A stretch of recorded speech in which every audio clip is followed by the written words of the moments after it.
Abusia wa memo ache emu akwa abamfa omra the dialogue show so ene ya woda ye the super duper morning show no ebrewo ewo na 2 television o TV no eso na jumadi abrena bring na ya hye e de ato se memo hu sede enema ekoso ewo oman no emu ensemo a etwagu no ye ne nyina ebrewo anopai ewo jumadi eso ma me fa sada fa marade se abrena bring na no ye yadom na oma enkwa wese a edem ne keka wa bia ni ho etroye na ye be ye djuma okenka tro kronkron na nyankopon kase ye edim e de trew e wo Psalm 104 mi nyankopon ono ahya han satade no watro sum center matam na se edru enwumra mo adoma nyina pi kopon mo no aduane wo nsebo de mo mom tase na me omkra na sade atia ombutubutu omatu mu manipa friko mu nyuma so no mu nyuma ho kosisade besan asa biem eno nti nyankopon ya ade wi maye ya na e wo se ye de aseda emma no anopei yenka ncheja wo so se ja wo so din wonti wa hinimra de openye ho asase so se de osro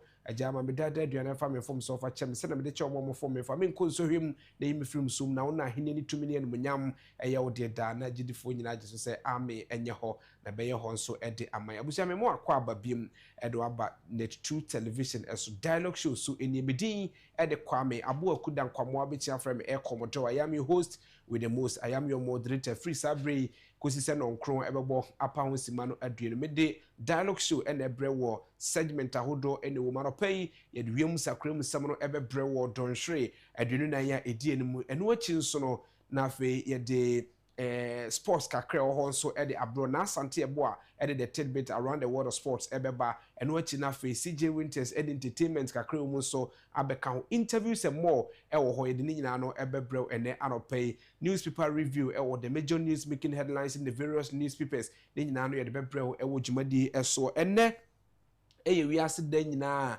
ye yidie so se ye de hwe glaucoma eye ene yare anase ye yare eye ewo ye ni ye bedi hu nkomo na wahu osori aposaposa wani prusu obu ho a gese ye de ade no kwachirichiri ansa na wahu bo so agese de ben ani ase ansa na wahu ni nyina no ye bedi hu nkomo e de ama ene anope ewo dwumadie so ene so ye wiase eda nyina ye so se world day against cyber censorship eno so emu nkomo etese ye de nyina ebebre wo na uko school uko SS right anase uko junior high school eduru ba bi ne ma ye aduane right ni nyina no eye de ye de ebo ma school no na wankasankasa as nipadua no uko wanim ewo ne ma bi etesa ye balance diet no e de ema ni nyina ye kasen ewo nipadua asetra me ne enso uko wiase nyina no a na ye international school meal day a ye de kai say ye ma akwada aduane ewo school mu a na e kire say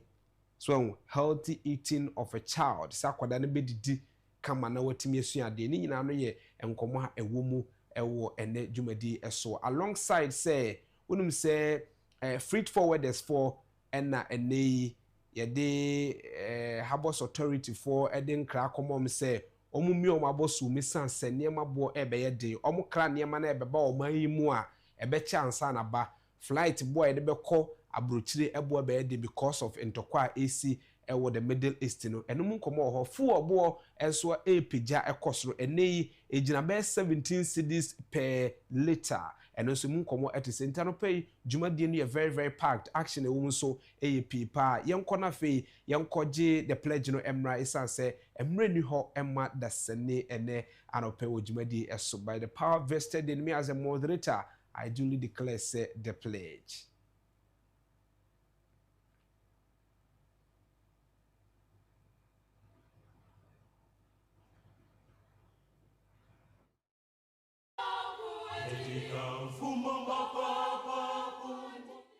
The pledge.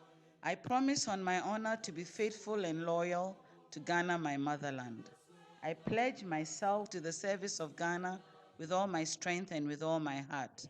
I promise to hold in high esteem our heritage won for us through the blood and toil of our fathers, and I pledge myself in all things to uphold and defend the good name of Ghana.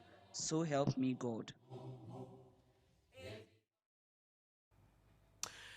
Right, abusia enunti the pledge no na yakoje aba ententem eso no ya na wakai na wahye no nso abrena binyina so be masa adwumadie ene ofan etise no do hu behiem na aboawo aka o man no bapa ejumadi e wo sabrina brenyina wodi e de eboa yenkohwe se de wiem sakram sem no ebe ya fa donhwe dunu na ya edi enim 24 hours no say na weather update no etia no pe yehunu se ebo kakra ewo wiem Ghana fana ba bebre no ano ebo kakra ewo wiem na babi akwaye bretu mepo enenutan ewo no mununkum kakra nso ewo hɔ no nam so bema mia bi wo home tie yi a obetimi anya ensuo anɔpɛ nanso wohwɛ sɛ de etie no a efiti awia bobrem ekɔ no awia beyi ni ti ama ɔhyew aba ede amaye Ghana fana ba bebre no an efiti anwumre mu no ekɔ na awia bobre ekɔ na anwumre mu no ɛna mia bi wo hɔ nso tie yi a obetimi anya ensuo anɔpɛ yi gyina mia bi de sɛ aflawo enkra kasoa Cape Coast takrade azim ho kofodi atimodel koma so bo aseta kwase hwebe kwa ikitikrache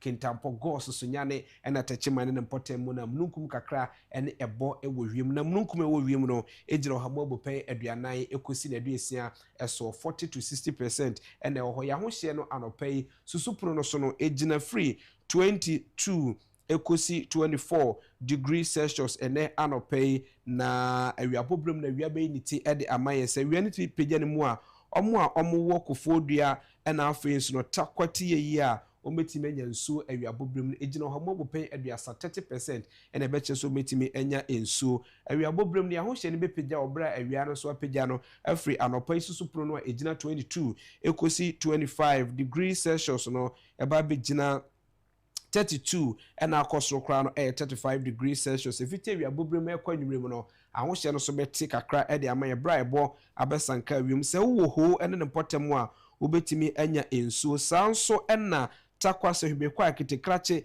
kintampo goso sunyane ena tachima ne potem no obetimi anya ensuo eno so gina ohamo bopen aduanan 40% anwumrem no sensuo no timi gugu a ahoshe no eso ebeti awiabobrem de no abegina 29 ena akosro kra no 30 degrees Celsius omom de be wo form no 28 degrees Celsius na cheso so omatimi ada ye ko epono so na se Ghana ye tifi FM wansa ye gina me abi de say yende tamale ball damango boga tanganda lugu ena wa anopay omahoshe no wo susupro no so na chance e gina free 24 ekosi 25 degrees Celsius awia bobrem no awia beniti ede amom omanfo ewo yende tamale ena boleti ye nso betimi egugu sanso na wa eka ho eno nso ejina ohamo bopen aduasa ekosi na aduanan eso awia bobrem no ya ho hye ne bepegya awia no mu abegina 37 ena 39 degrees Celsius anwumre mu no de atifido mantem ti ye nso betimi agugu de amom nyina ejina efree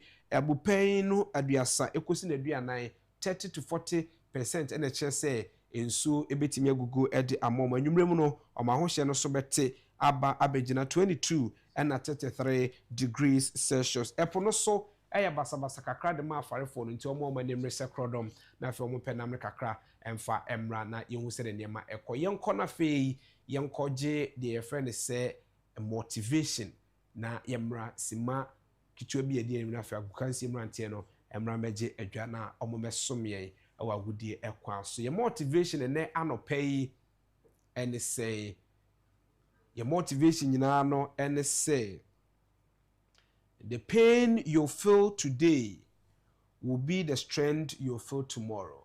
The pain you feel today will be the strength you feel tomorrow.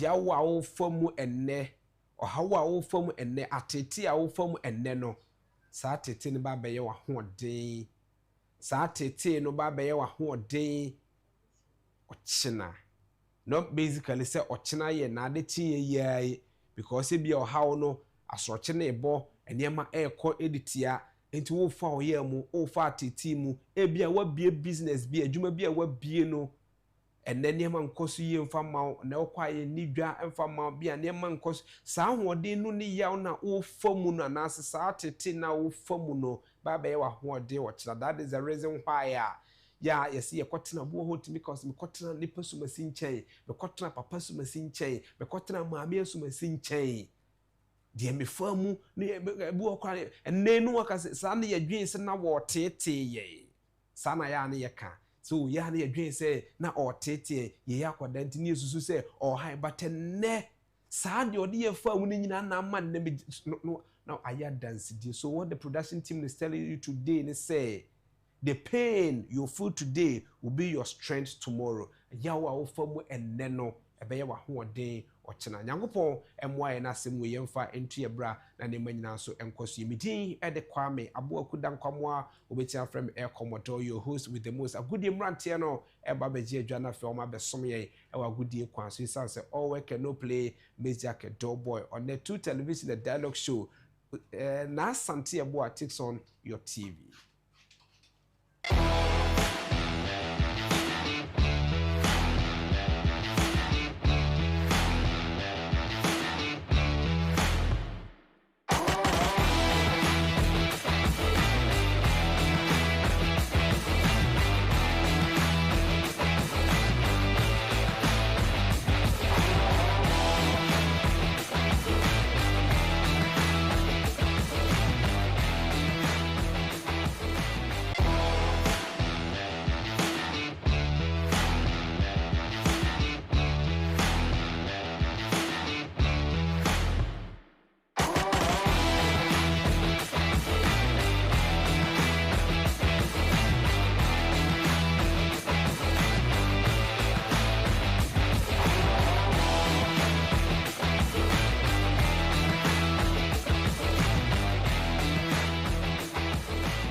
Yes, I'm our Quababio at the dialogue show. We edu mra ya the sports bro. We the young chess so it's a common now and no pay no a dosun.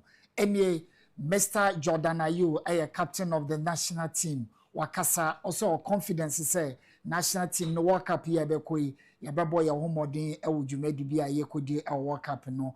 Also we are not just going out there to make up the numbers. We are going to perform.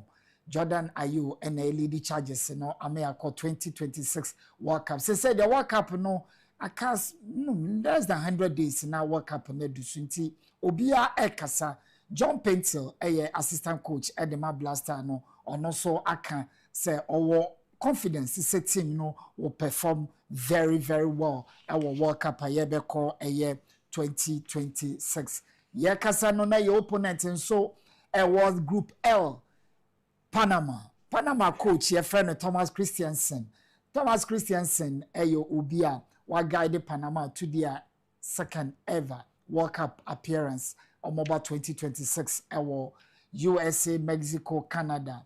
Or say they will do well. They will do well. And only and summer or not so Edeka. Or say he hopes say they will perform very well against Ghana, Croatia, and England. Though it's a very difficult group. Looking at the pedigree of other teams and other countries a war group and also ne koma audit. Yebra local scene Ghana Football Association. IDPANDE IDK Ebusia Draws. Eyo Guadan no Guanyo B Uguakoto Sisia Doguano Waka. Waband one 5 matches, home matches, and no Amadraws.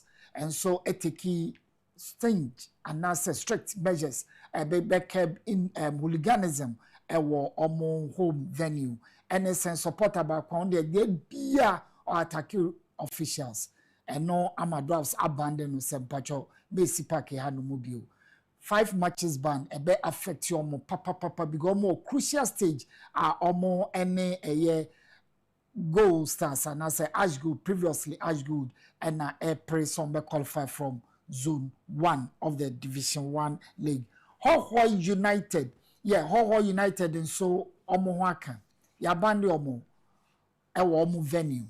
Yes, there is any hooliganism and Hoho effort say measures no too harsh. Hoho any Vision FC any share. Now Hoho when you be a fan and sanko can say Vision FC. Okay. And no amaya find you almost 30,000 Ghana cedis. Hoho say too harsh and no tea almost so kasa ewo home. World Cup. Iran say maybe the ekoso ntokwane ade a ekoso ewo mukrom no omugidi say wan hwa Iran World Cup no omonkobi ebi kasa also already pull out there, but we know what there are a lot of days ahead in football. 10 minutes cry a long way. It's yenshe say Iran maybe asumje ebeba ama omo resign the omo decision to pull out of the World Cup 2026. And no Iran national team emano so omo Australia ekobo Asian Women Tournament ewo honum. And no ena players ni be say the pacho they are cost ye ninja ho. Already na protesters eko awo mukromo, but then omo munya kwenya yebo national anthem one of their games omo anto national anthem no and no ema isruba mu amebi siki political asylum, but one of the players no I now said no me and me can so me boa I will go back to Iran and no any there ifi Australia so ye de ebro afa yenhwe eye volleyball Ghana Army team no ewini volleyball CAVB Zone 3 volley tournament ekoso Ghana hanum Ghana volley team no omo ewi no omo ne Kalibi Stars and as a Kalibi volley club and na omo win tournament ne de ma Ghana ni nyina ene say Nigeria omo de chese de bi omo beba yakwam bia no na aye competition na ye sha omo a ye de jesa tournament no eno ene de ekoso ewo eye Boteman Sports Complex ewo Ghana hanum yenhwe eye cricket kakra. Yes, cricket tournament ebe koso ewo Ghana hanum eno ene de ebe qualify for the World Cup T20 tournament ebe baso later World Cup Africa Sub-Regional Qualify B no eba so eye ewo Ghana hanum.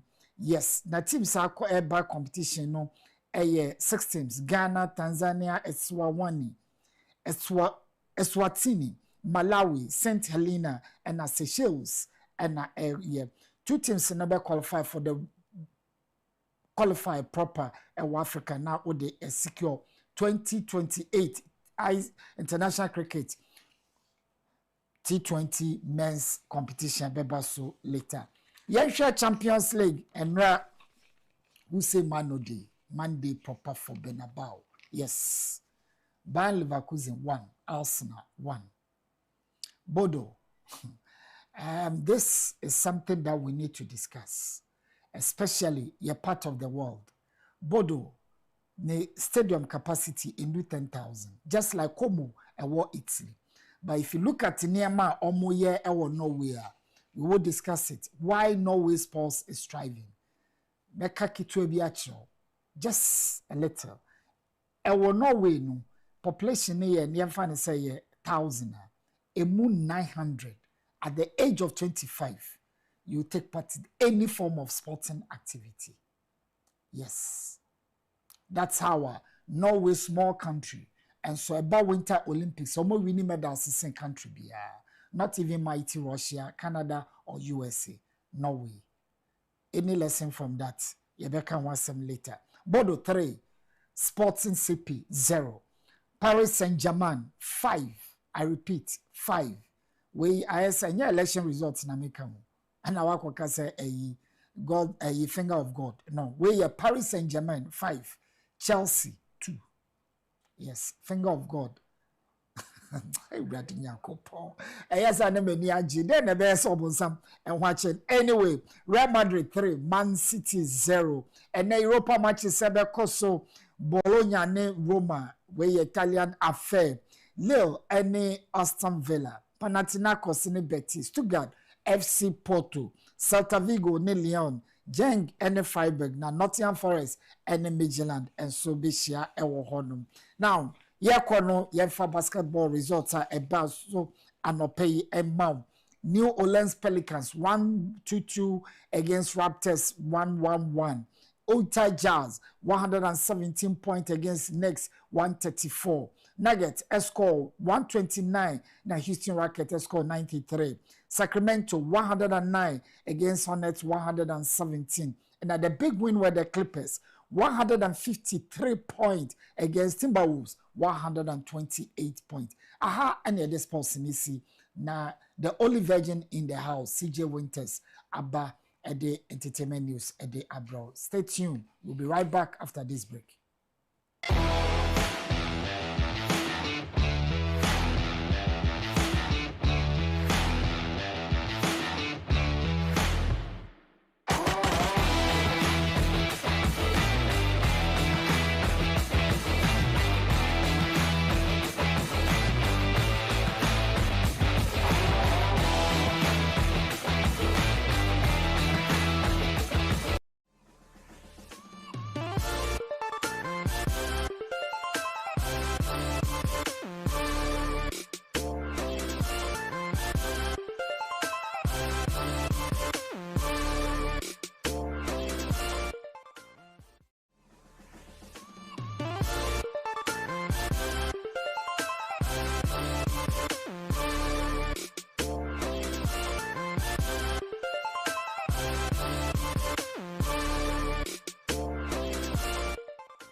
Me oba and then Thursday what you say ain't me oba Thursday be an merima or meal and he full obia your oba. You get it? If you don't get it, you better forget about it. And see a name raino but no wo trosia you be shame this very television I will share Net2 television 7:30 p.m. And then ankasa no sikasem bi no na de ade bi ebepiepie wo mu no. I would love us all to be behind our televisions or behind our screens, and then we would have a feel of me or bad today. So please, sorry ko baby alarm no mane ringe at 7:28. Send about this at 2 minutes no be prepare who ye so that you don't miss anything out, okay? You don't miss anything out on me or bad. Okay, Mr. Opa, and then you read day. Emape sande emape gigim emape wawe niche eta mereku hana wo alert na masia. Okay, right, your Jimmy menye yonu whether you like it or yes. Now we know na me da so America will say so wo di juma bia na wo ton bibia bomodi ana fabra so na yembon de wuru fama what you say. Very good one there, CJ Winters. And they am pay na entertainment bits no me bro on the dialogue. Now and some be ever no ebi and I will stand as an MP for Ablekuma South if the opportunity arises. Satawale and I share any political ambitions and the face Osan say Iyoko needs to apologize to me for destroying my brand internationally. Chatawali na no wasaka semwe. Na Shata Sanso akasi. There is one thing we other people did not know about him, which is the sick part of his life. And also no, we'll have to look into it and some responses of stories we maybe previously and all that. We will have it all live on this morning's entertainment service. So guys, say yeri kukomu na ya hwe nsemu anope medere bro dia na Shatawale have you ever thought, say, Shatawale, ebitiba be member of parliament, and as be president of Ghana, na ne political ambitions, no, say, no, it has been out. So quickly, let's go have a first video and listen to what Shatawale has said. Whether say, Obepeso be a politician tomorrow or not. But I believe at the right time. You know, sometimes, you know, when I watch movies, I learn from it a lot. You know, recently I was watching the Book of Moses on Netflix, and I was watching how stubborn Moses was when God was asking him to go back to Egypt, and you know, I was like, and I mean, you stubborn cry, because Moses said, "I mean, to make us for over years." Only say nyamine ne kasa or firstborn, secondborn. Still, no who light no mountain sin. I said, go and save my people. Sure. But Moses was so stubborn. So I feel when the people call for it, I can stand out boldly for it. Respond. Yes, but I don't want to, you know, come out myself and feel okay. Says yeah, I'm and I'm a business. You know, if you are man for thank you. When the people want it, that is where I can come out bold. Constituency, Kolegono. Kolegono, yes. Kolegono should be Ablekuma South. Ablekuma South, yeah. Ablekuma South. It is Ablekuma South for Ton Safra Obeko. Say, Shatta we've seen your passion for development. We want you to represent us. You'd heed that call. Most definitely, but I don't want to, you know, belong to any political party. Oh, of course. Yes, I mean, yes. Yeah. I want to be independent. Yes, you know, I want to be myself because, you know, I've been telling people recently, I say we are tired of the 1992 laws and constitutions. Yes, I mean, we need to, you know, grow up from where we are. You know, other countries are going. We sat down for some years when I was going. I didn't know Dubai, but all of a sudden Dubai. You know, and I was asking, how did they create this thing? You know, I believe some 10, 15 years, 20 years, and they just got this thing. So I think if I would have to go into a constituency, they should really understand that we also have, you know, policies that we want to, you know, implement into the system, and that is what is going to work. But for now, I just think, let me just be my humble self and, you know, do. But you know, say 2028, you be 3 years from now. Exactly. Say, Ablikuma South for Emma call, near very loud. Shatta, we need you now to represent. Okay, and you know, Shatawale ni constituency, no, when you call for it, he will definitely come for you. Okay, now I be a member of parliament, and and everything in one. No abuamo. And then also Shatawale ni issue by somewhere last year mu honom na omotre mu a akwakoto car ye okay iyoko etwe no sireni abasa enefa car ne bra ochina te say yesan kra bu na say yakwa na mesa be car say ya te say car ne kra no omo de nkranta abasa omo fa car ne en shape fambra abruchiri honom na ehwehwemu aka nyina no wonye mfanto aso na de you know all these na Shatawale e de asem ya ba say he is really disappointed na fein so no iyoko egu ni hufi enti no sanke beye pa de wosanka omo eye bibi edema no eden na Shatawale pese iyoko eye edema no abusia. Let's have a video. I see this whole situation to be either a gameplay or I'm a target to something. And that's the reason why I don't even feel comfortable when I'm going out. You know, that's how come most of the time if we have to go out, so maybe some security because well, the same way AC, you know, it was a Dubai. Yes.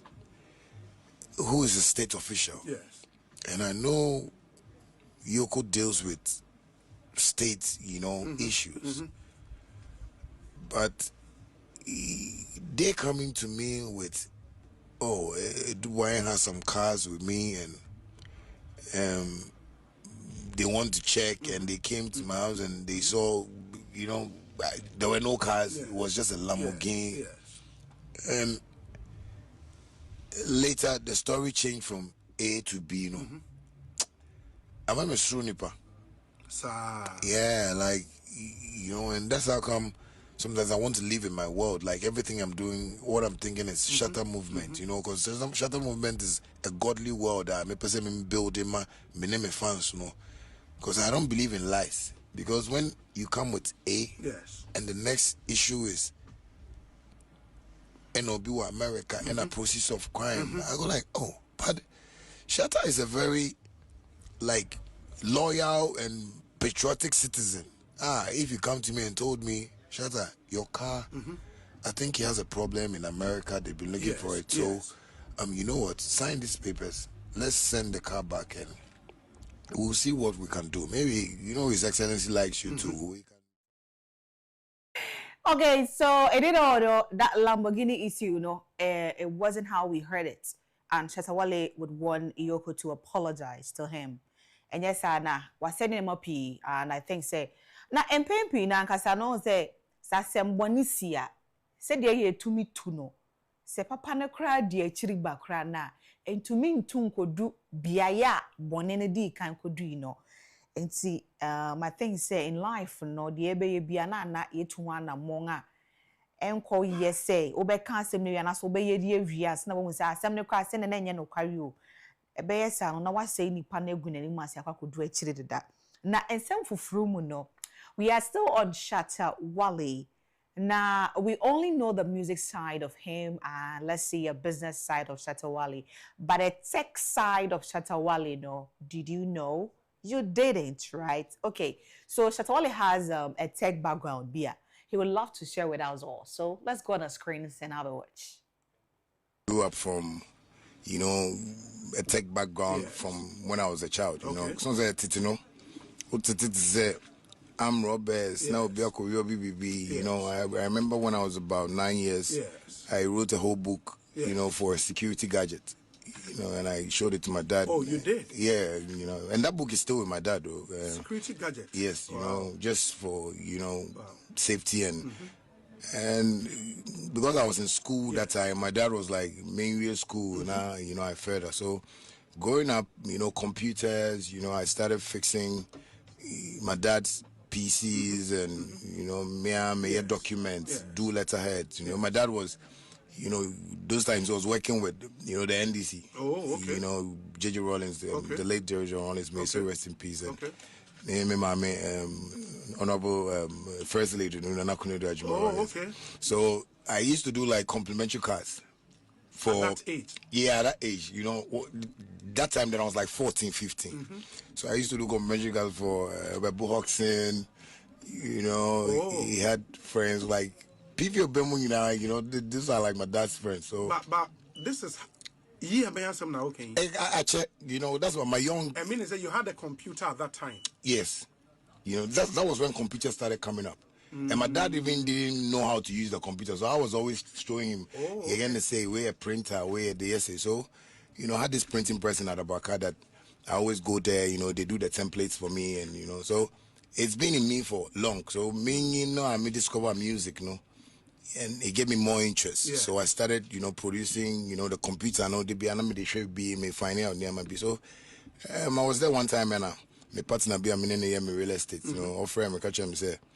Me catching about gadgets in him, but he's gotten these people who are really interested in, you know, us collaborating. And I was like, okay, cool, we should meet them. And we met them, that was 2 years ago, and we started talking about what, you know, product we want to bring to the market. And I told them, say, most times, you know, what really worries, you know, not me dream fans so first, you know, so I was like, my fans, you know, complain on your cautious or my phone a pie and but is there a way we can get like a solid phone that you know can last long? Right, so let's still be on Shatta Wale, okay, for the last time, huh?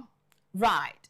We all have this thing, and even and then Thursday, so Thursdays are throwbacks. Thursdays are throwbacks. Ubehoye ni anomon ketwa binomo na say ye ma binomo no na you know ebehu say omukita wireless enye radio wireless no mo fechere and na TV na to say e dia watch be no mo fechere na ade, you know. Shatta Wale also was having such a background, but you didn't know, right? And then I be very bigger in his life. And I think say after watching this video, we would all encourage our siblings, our our kids or our wards say BB or more they should do it and do it well, right? Let's go have a watch.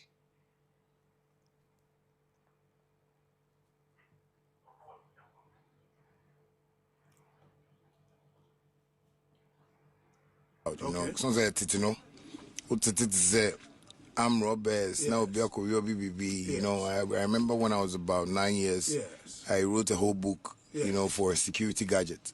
You know, and I showed it to my dad. Oh, you did? Yeah, you know, and that book is still with my dad, though. Security gadget? Yes, you know, just for, you know, safety and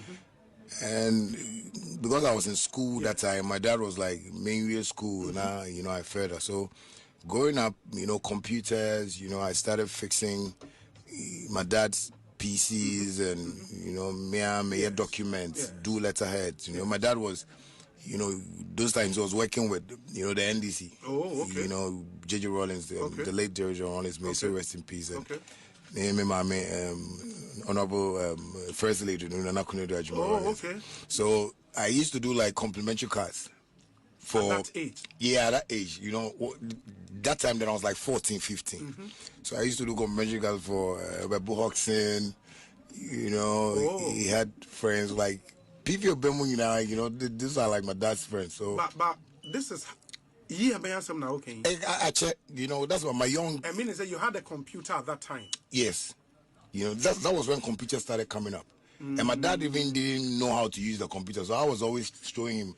You're gonna say, "Where a printer, where the essay." So, you know, I had this printing press in Adabaka that I always go there. You know, they do the templates for me, and you know, so it's been in me for long. So me, you know, I discover music, you know, and it gave me more interest. Yeah. So I started, you know, producing, you know, the computer. I know they should be me finding out near my be. So I was there one time, and my partner be a me real estate. You know, offer me catch him say. Me catching about gadgets in here, but he's gotten these people who are really interested in, you know, us collaborating. Oh, okay. And I was like, okay, cool, we should meet them. And we met them, that was 2 years ago, and we started talking about what, you know, product we want to bring to the market. And I told them, say, most times, you know, what really worries, you know, not me dream fans so first, you know, so I was like, my fans, you know, complain on your cautious or my phone a pie and but is there a way we can get like a solid phone that you know can last long? And so we came up with, you know, the idea to get phones with, you know, certain type of screens that's a tough from our empire, you know. So it was one of the targets for me, and they said they could do it. So we started preparing on it. So 8 months ago. And for this, no, you are not just in this as say you are a brand ambassador. No, I'm actually the West African, you know, like highest shareholder, partner, you know. So by this time, no, a partnership, our shares, yes, and the highest shareholder in the company, you know. So yeah, so that's interesting. My enclave runs around, you know, the whole of West Africa, you know. So after Ghana, we are planning to go. Okay, so little things we do growing up, no, the little things we do, no. It will, you know, become something bigger for us if only we put ourselves into it and do it better. Okay, moving away into another story. For the late legendary Ebo Taylor. When you baby echo ebusia Nyankopon eya adoma ne 1 week observance no 14th of March 2026 metre Mimini de ye we nganim here, you know, and na omobeye yem papa, the legendary Ebu Taylor, ne 1 week celebration. It was Salt Pond. It was Central Region. And see, San Ebusia for the other to us, Wabesha say, anopa 6:30 a.m. Why? 6:30 a.m. And I Wabesha say, na, and the sorry for Nebusia Funina, no Wabeshi, Nadia was say, way no, omutumi ayama na ye kama pa. Enti Ghana for adofo ene obi bia no so no mmomodin na memene nei ochina echi memene nda 14th of March no mobeko Salt Pond in the Central Region na motumi akwakoye bibia ma na ye kama pa said ya moyema afofrofo no monya oma ono so saa na nya kono na enyefe Right. So our last story. During this week, and I'm Becca, story be about Pa George Nadia Day, and in another story, no, Pa George, our Yakume actor, it say, Wabua obi ewa brabom. Nipa oboa no, Emilia Brobe. Na osusu se nka sabri anka wedu ni mpanyin fiso no.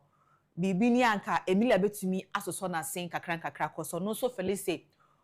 Ono so ne moa ena ma Emilia akwakoye dia ote ene no waboa no. Na Emilia ofrena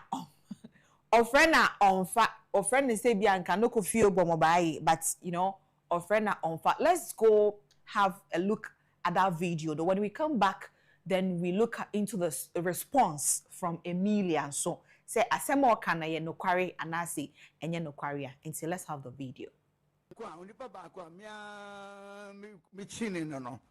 Now so mwa me da. Ene Emilia Blobe. Omwa oda. Mwa me da me frɛ Emilia kwa onfa. Emilia Brobe. Ene ahokyere ba na ofafo na frɛ Emilia Brobe. Aso me ono ne me ni nya ya chemfo. Anka sɛ ono mum no. Te na be kan yie no o tia watin yie. Ono ne the whole artist ni ade nya. Ono na udi ne ho ya pa. Ono me di ne ho ya pa. O friend na ohia. No. O friend no kromfa. So ye wo awuradi ni ile white no ne no ma no ne yina obia obi wo ho a pa mama ne say yo ma send say ya brewo nyambre abobe mi ni de kapreda Na dia no ya me mi ntimi hu Someone so dia ka na no ma o tete o mo pa bra me sha adwuma yasi anonko an obi a na wo aka de onu aka de na den Emilia Brobe nso yesa 89.7 Max FM. There's on Sunday suban mom Emilia Brobe me tiasie ya mingu ye de o ma me mfa ne ho asem nshi mitim sa ne ho asem ehye otim yeah because me obi for baby for kra boade na ka wo momu David ya me still some fun and go fuck am chere say bia emi why ya wo ya me ya pa kwa oni baba kwa me chini no na so mwa me da ene Emilia. You know, it is only in Africa. Okay, let me come to Ghana because Mimi or Ghana. It is only in Ghana and when people see you doing good, that you owe them. Ghana hanom. So be who say, didi krampo. Na se duane ne ya kono a ode ne ka. Ghana hankuto na se uye yia udi obiaka. Ghana ha uye yia udi obiaka. Obia fellow now for people around you, they feel say once away the year nkwade. And your own responsibility say ourselves, but it doesn't work like that. Obini yedi nya wu yedi. O mama no wapeska krane. There's all your money. Work for your own too. You know, ya the baby asa ye ho ama and nya adwuma sa. Obi ye ha ene nkofo pii na no, they are not able to come out of themselves because they feel like adia me babe posti and as adia me babe ye kra me kwa koye sesi ano. Amanfo obe frefrem so mu pebo so ya na me ma omuska kra na nya de ketwa. Ode ene ode kona koto aduane bi pa na twa fa koto status na hwe enkofo ma be stress sika and na be 3 weeks ni kra mi didi yo and na you know we don't do it like that. So bia ye yi ana so obi twa bibi beto ni status ana so hu so obi reborn ho modern a it doesn't necessarily mean say we say nipa no boa say we nim nipa ni ntini o so oboa. It doesn't work like that. And so why your papa mo obi da na say nei nipa na ba be ye yi a I don't think say e chinchina ache say we say nipa no ono so ba no be bibi ma individual differences nipa mo be fitumi efi nipa mo aba be ya ma but first say obi be ye bibi ama na obenya enkaye bi na wakakoda nipa na say in a way no so what show you some appreciations but enya mandatory na say enya force say we say chinchina ache na dia matse any say Rashad at the story bi aba beto no chrem one Emilia edi nkomo na Emilia response or the man no any say nia Pa George eka no efa bi mu no enye sa netene na emprempren no ono oni Ghana ha awama no ne enti so friend o crampo na wentumi amfa e bia no be so reach out to him ewo WhatsApp ono oni WhatsApp ono muti no oni mokwan a ofa so a obetumi aye ne sa crampo afei so no tama no o Ghana ha anytime we o Ghana ha no obomodin ase obema ne bibi kakra oh bibi ni out me send ni scan ade ade enti se papa baba abonten na obeka kire wiase nyina ase waboa ono Emilia brobe ena ono kapre krampo no fa ma ne da no you're very disappointed or you're very disappointed or you're very very disappointed in Papa Pa George na sema or kano abusia. I think say this one we all is going to learn from it. Ni bano bibinia na wape bibi kakra sie wechi no chine bi no ukonyi edu mpanyin fi so antimi nya adwuma bia na wankwankwa liability on obia you know obia ye no doesn't mean say was say chinchina che so obehwe CJ sama ye a say bi enya chinchina che say was say mehwe because you know me me pemu na mefi na bibinia metimi aye de aboa and that is how it works, you know. Right, so let me end my story here. So, all the packages we've got on the dialogue note would also come to pass live here on Netflix television. We all know that I am the only CJ Winters in the world. Abdurwanana Medasoa May Virgin African Sopra. I love you guys so much, and Enyumrewe, 7:30 p.m. Yebeshia, ewa me your badge medina soa enya senketwa. So tell somebody to also tell somebody to tell somebody as well. So we're gonna do it bigger. I love you guys.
Right, I was 50 after 7. No, so about power simano aduenu me braso se meje adwana fe made the second edition at the etro. So in terms so yonko ye breakfast calendar no so ene ya woda march boso me ne the etro so dumienu e wo mfimpino ene aduenu ensia emo na ene ka ho ye twa na makoma 12 days e wo the month of March emo aka 19 days ene ho edema the month of March 71 days ene ne yetwa ewo mu se netimi kona wie ya ache se the C 2026 mu no yetwa 71 days aka 294 days ansa 294 days ansa ne de afenom akọ na wie don hwa yetwa wa afi mu no eye 1704 hours and aka 7056 hours ansa na ye de afeno akọ na wie ye bosumi omi bosumi etoso ensa ewa afenom no aka bosome no mako enkro 9 months more and oho ede emma afi 2026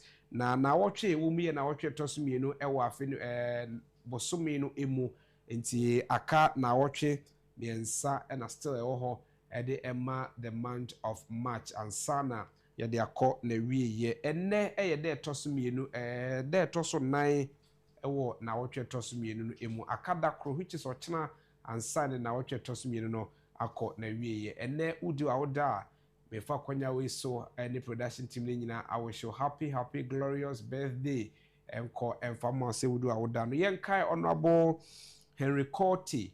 Honorable Henry Korte a former MP Ewa so Central, former Greater Accra Regional Minister and the former Minister for Interior. On the 12th March 1971 and there Honorable Henry Korte enya 71 years. And also kai Honorable Michael Ochebefi. Honorable Michael Ochebefi a MP the Mount for New Jabin South, former Deputy Minister for Trade and Industry. And our ranking member the Trade, Industry and Tourism Committee a war Mrashibidwem. On the 12th March 1976 and there Honorable Ochebefi 50 years. Yenkai Honorable Richard Rinfred Anane, former MP Ewon so 1997 Kosi 2017, former Minister for Roads and Highways and after so why Minister of Health Ewo Maimu Pen. On the 12th March 1954 and they were 72 years. It is a new do awda on him 24 to say and a 80 awda and ne na a celebrated day no. Medika catcher say yon komo ahodo bi brebe bo ede amawo na fe yedi enkomo na ni nyina no ene se oye se de niema ekono a na chese ensem ahodo na ehwagu mame ne nanasiama pepra a wodi kai emonkomo nanasiama pepra ye first vice president at Ghana Institute of Freight Forwarders na enkomo abeto dwa sa no pe me catcher say Ghana Harbours Authority ne womo hwe saa yenka ne mamra yemfa ne ma we nkogu ha enyina no omo de ato abedwafo yenim se omo mi omo eho kakra esase ne ma enkoso ye ewo ho ne nyina no ye entokwa esi wo mede is Iraq any US for ni Iran entokwa omo akabo mu a omo ekona no do how ebeba yenko na fe na nkodi nkomo yi ne hwe se de omo so nsemu atesem efa na ultimate me mo acha no pay making so proof. And I'm back on Pombo Cordier. I mean, I don't know. Yes, so I don't mean say we pa. Nano pay ye ni sobra when your man say ye nim komo kakra. Need the other said ye yet and some penny for Port and Harbours Authority for and some air to many say and nema mu ya a day at the amount tibia ye full plane crown bo bed the nema be at sa say na mwanka sa mudi juma to say ye muson komo abayi emufa. All right, Medasi. Mima watching anyway for no help. You only say Ghana Shippers Authority. Okay. And a day Sankomodi Abetua Bonting. Now, ne kwanso no because Ghana Shippers Authority omutitru kese pa omedwumatitru kese pa ye say omohwehwe broni beka say omohwehwe the interest of shippers. It is BBC koso amansa dwaso na omoma importers and exporters aya we no moda omo so a ne kwanso no very well atamni nyina ye simple na you know the titie mu an say entokwa ekoso no ade a ewiase afa na nyina ye menya susunso aso ano de uyi free me na de wo mu ni epono so a amanfo diga na ship na moso de nyama ekoba no baby bebre wo ho a especially baby antokwa ekosi baby a I think say 1/3 to say the Shippers Authority do two jaro 1/3 of cargo movement in the world no affect those areas.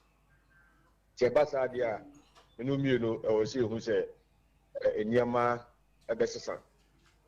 It is normally uko kumasi a ubefa nsawom no afa to whom straight road any ayi enti bi a na kwan na enye no na kwan na ebasa ni bifa abri sa no ma besi nsawom ansa no mato aso ebasa na obe consume more fuel right cost be beba very ejira na we ya akoba ne say mintwe wano na mebisa say what will be the effect ewo mumu adwumayefo anase mu amode mu awura bibi atisenye emu ebi betimi abaya ma enema nso bo ebe kosoro ewo man no because mu amokọ kraba no eka beda mo so ana bibi sei aba yen ye beto mo niam mo bekra ba no so ade a ede wo ha beto ye so sa na ye pese hu the effect a ebeba e mo wada roma eno na me go so kan say baby a eka ni bi be fa so aba ene de na make no je basa na ship owners no obo kasa no only for the Christmas. Okay. Or the Saka no ebeto the shipping rate in so. When you back is a freight in so. If you ever my freight in up so obeka probably the buyer na in Yama assessor will be asino. Shipping lines, in fact, in Yama they feature but sometimes they been in 4,500 and 5,000. I feel a 3 year could do $14,000.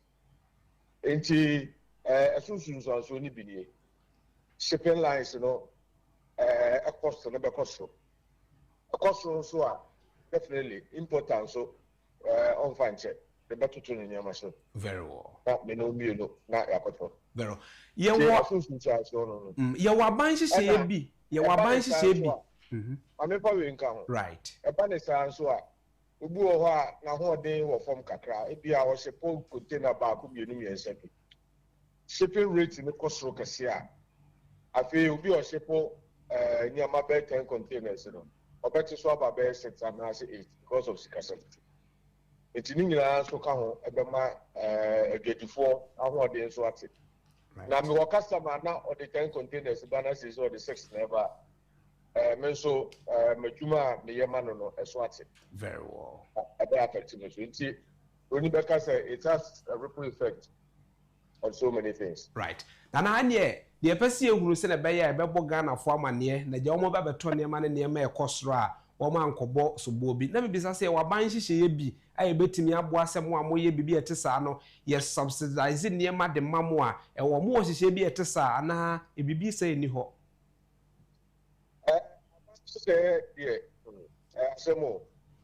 And in your, I say, your payer always at the receiving end. In your man.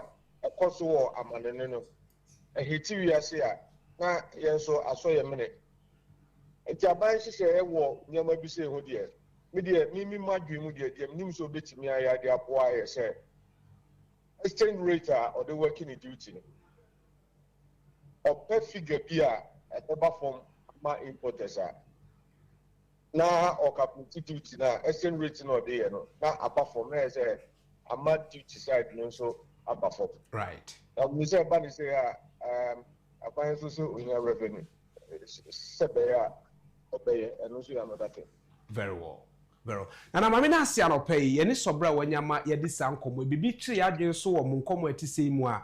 Yan train us a better saffron near the Huncomo that's your pay. Oh, available. Right. Very well. Nana, Asiama Prempe, our decaying. First Vice President at the Ghana Institute of Freight Forwarders, and I'm not to train and commentabusia. These are some of the effects I beba. Obi say, Bibisa and Rabat. Bibisa will say, dear COVID by ye, dear Russia-Ukraine war ye as on my ya pe bibia to ya preparedness ya awareness was had may be a tessamu. Say be a bibisa betimi asi e wo man so foforo so a e de hu effect be bring into the asi ye no ye bo ho ban sa eni ho de man de ana chese ye de na kwa say ye de bia sa ai obesesi chiwempo pass and forget and no ano no sa na yesu ade a yesu say yenkotro yetwro wi ana chese eno ano no so be it entide ne de be gu ho asoman yenkwa homa so na madi free forward this phone enkomo awie na wahunu de ekoso e wo ho na bedwafo ba eno bedi sa enkomo enne me ka chawo se wiase nyina ayesi wo se ye kai glaucoma ebisa se glaucoma no yare be me kwa homa so na mene Reverend Dr. Charles Kofi Akobonkomo we immediate past president at the Glaucoma Association of Ghana and Osansia ophthalmologist. Reverend Anopei Christ asumdwe nka and council. The patch on Pumbo Cordier. Yamiado. Yet the radiasi. Anopei any sobra when Yama say ye moncomo.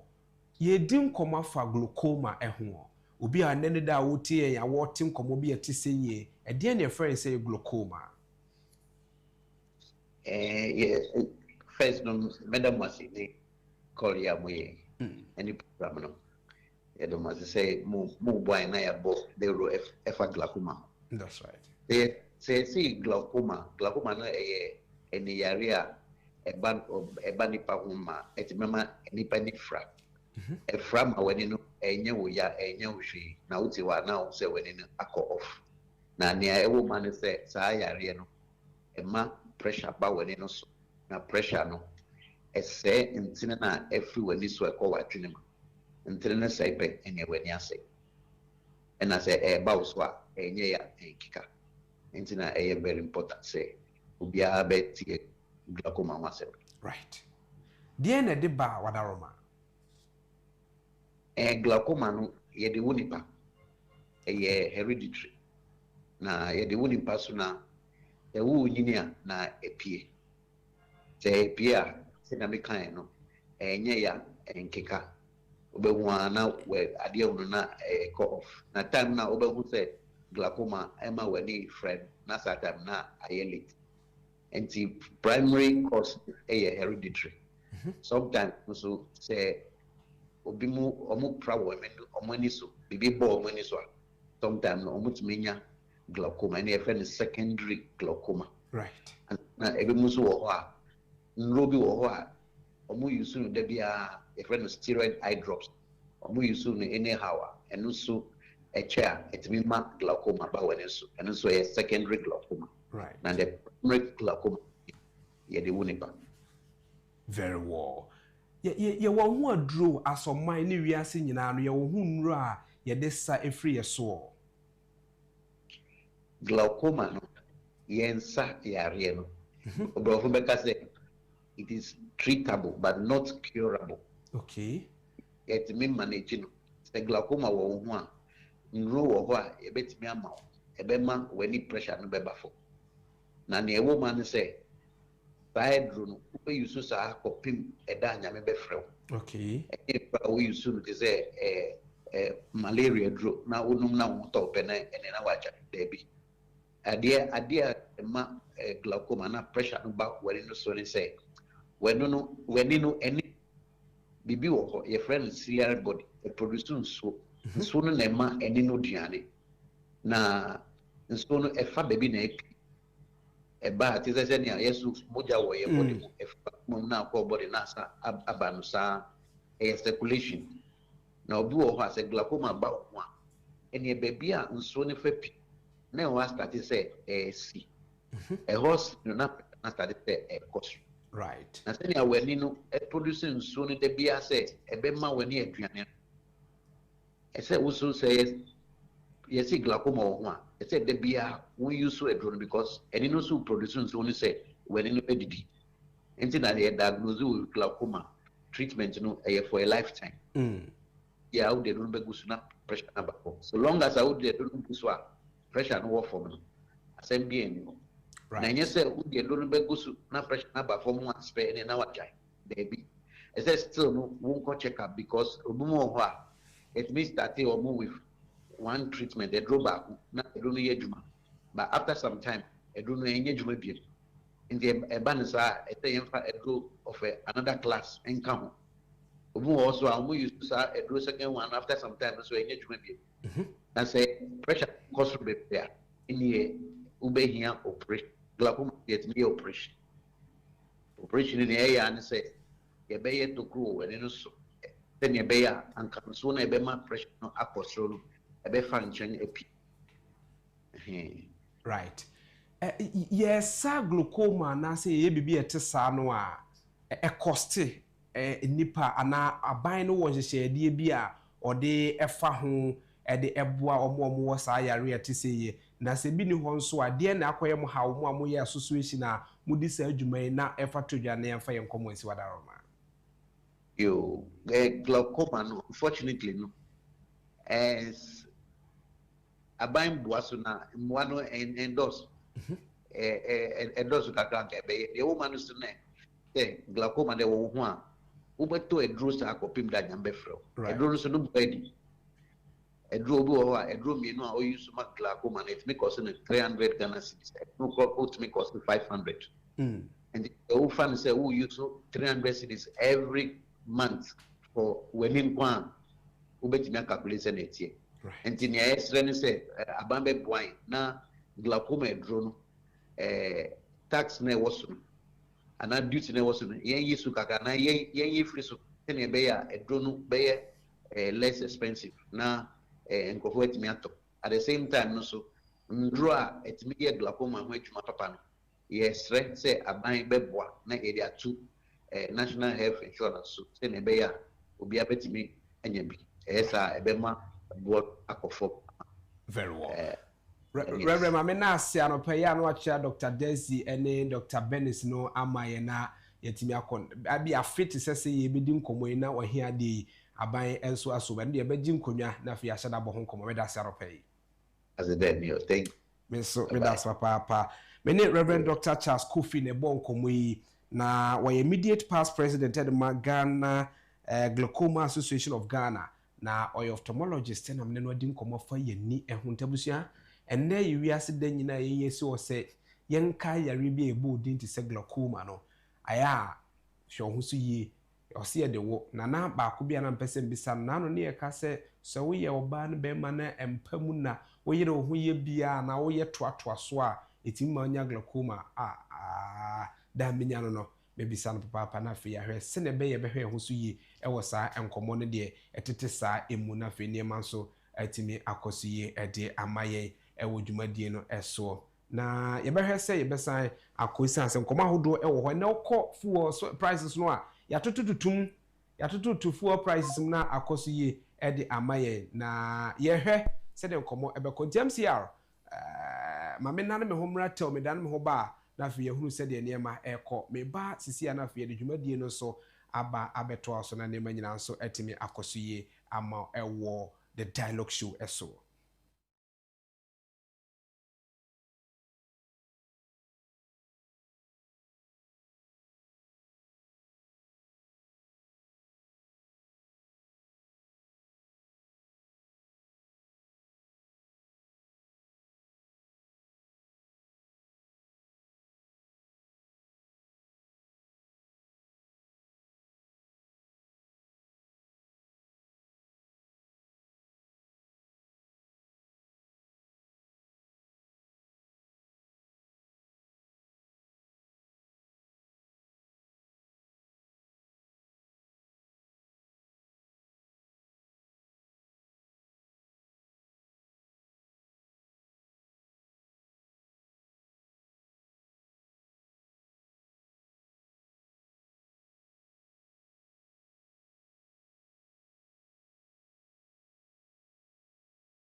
Ja yeguso de the dialogue show no airtwa so de amount e won to television aropay ye di nkoma ahodo na fe yewia ya kan nyina bom ne ya hwe because e wo se ye jimpanifo adwentre e won nema bi atise ne ahwe kwan e be fa so e be jojo a e be koso ye de amama me kwa homa so na mene owura John Kennedy Apeja e mon komura John Kennedy Apeja ye business development manager at the Chamber of Agribusiness. Ye kodi nkomo bi abasisi sanse enne ye koba ye koba nyina na ye aduane na ye di e de na ekoso e wa agribusiness raja otimi nka no pa ya memwache amejoso me ba chompo mboko de nyame adom doko na wo so yesu adom yesu ye ho ye papa anopai ye di nkomo bi na wo boan ya biebie nema bi so de atre ya Chamber of Agribusiness e de nema bi aba ne nkomo bi aba monte so amoka se oko wiase man bi a omabra se ye import nema bi etisa ye fa nema bi ti se enam nom ne sa nema enkokonom ne sa nema eba agribusiness bokoko kire se ye obibi ebetimi aye san komo ni farbae enese yo medase me chia oni watie ko nyina right na and come on the fire by Milan say, "Oh, say, yes, or might be anywhere, or no quite an answer, or to be the shed and mamma. Obia, my no yet no ma, or depending on another mind. That's right. Or yen and no ma, the pop German so am a man for contour. Or no, any ne mind for United me in Riania Modo, and Tadia Moye. Ain't he? The friend said dependency. We are not an island. Ain't he? Saudi Arabia for assembly to a farm. Okay. Almost share, I said, and Mama, Edifi, a man for Frosso, Eba, or Maimuno, and Coco, any other and Namono. Yaria, any Namono, and Samono, and Sisi, and Mamo. Okay. And she, a more person, more, a sick crying, said the Baya. Of my idea, a cocoyaria, a copium, and an triaria, a copium. Now, among society, among them, above Mumaimuno, among person, Mumamano, could not empire, any HMB Emma. Tutu and cocoa yaria, a friend of bed flu. That's right. And no a bar. The since I saw at a corona. Na corona no way ni kakra say no nti utie ya tama corona buy no normal ba ko amoka pa flu odwini mu be soso nsuo ni ne akeka ho nti omo mpesa ade ne se ebeto omo man mu nti na omo ehwe ya omo sisa yare no ewo system ni mu anhwe ya ebetimi ate nti yamra na yamfa mo ho ban se be ya ma ni yamfa bi ma na ne papa ene ne kwan so no because otiman mu na se want me anye bibia mo ma ho ban ene na che se amamu na wubu no sebe enkoyie enu nti eno mama no to aba ma ho enu nti eno motu taxes a ye de tu awa a woto aban mu no ka enti I was also to me bibia ebe ma mo apomudi eni omo nsem a ehia mo no omanya solutions and enti na Saudi Arabia for etu sa na mo no enti yanso de ye ka ne se oman bia timi aya eni I was here so di no matutu akwam na se de ya kasa oman bu se no makra no adoso eno ka ho enti na ye dollar no sika sem no nyina yie die ne yaso yebetimi aya ya de bebo ye ma ho ban ya de be jiska ye adwuma anye skari abo oman no bra na ya timi abo oman no akonhoma etimi dia yi akwan etimi dia yi sisi schools ne ne yakeka ho enti se bia aban betimi aye bibi ama omatimi abra no ma bia emwa na ye krakra dodo na eno beboa ma yatimi asie sika right ye sie sika no so a ebeboa ma ye dia yi akwan very well ebeboa ma ye dia ye no ma bebre eniti ye asem nyina ne se ye nhwe na ye moama a Greek ministry no any other ministries entimi enye no ma bia ede ahontoso be brega na for right was answer be mu right asem wa ye de ye bisa se ye ho aso ya kwankro se ye kase ye bra bibi etesa ye yan kasa agri business ene niema ye o man mu no ebetimi am ya sustain ye ho a ye nko ohaw bi ananema bi nkwatwe wo man yi mu ayi osha sesi ade ye nyanru ho but eyen kakra okay once Saudi Arabia for so almost sorry enyo so bu fiti ya na omo obedu baabi a ya du yo very well omo ye nkakra na omo pushi ko enemu mayamfa we nto ha echina yamfa we nto ha adechia yamfa we nto ha eno omo ede tutu ho a ma eno ma dada akwa mu kama enti omo sorry a omo bra no omo nim se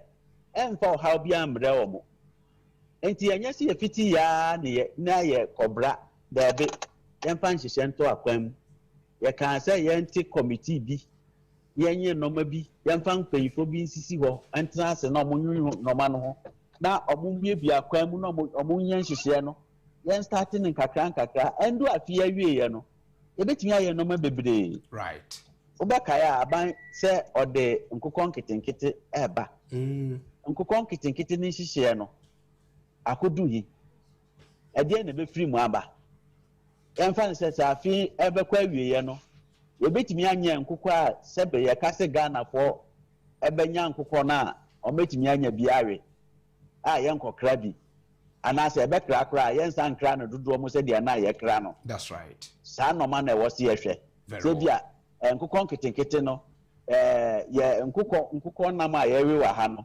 nkokɔ nketenkete no bɛte so bɛyɛ 60% nti yɛbɛkra koraa yɛbɛkra 40% na edidi kakra yɛmbɛ ti yɛ ninu na kyɛ sɛ yɛanya 100% a yɛnkra akokɔ nam bio right saa na Saudi Arabia fo yɛyɛ saa na aman foforɔ a mo akɔ mo anim yɛyɛ ɛnyɛ sɛ mo fiti ya na ɔmo asɔre sɛ yɛbra daabi that's right ɛhyehyɛ bebree wɔ hɔ yɛwɔ technical steps a ɛwɔ sɛ yɛteki yɛwɔ economic steps a ɛwɔ sɛ yɛteki yɛwɔ social steps a ɛwɔ sɛ yɛteki nti ɛnyɛ ade baako ɛna ɛnyɛ nipa baako ɛnyɛ ministry baako na ɛwɔ so wɔyɛ sɛ adwuma no right technically no yɛhia equipment yɛhia sika yɛhia machines yɛhia infrastructure cold storage facilities cold chain nkokɔ nketenkete ba na ɛstarte si yɛkunkun wɔn a cold store bɛn na yɛkunkun wɔn de akogum machines bɛn na bɛtwitwa nkokɔ ne ti na wɔasiesie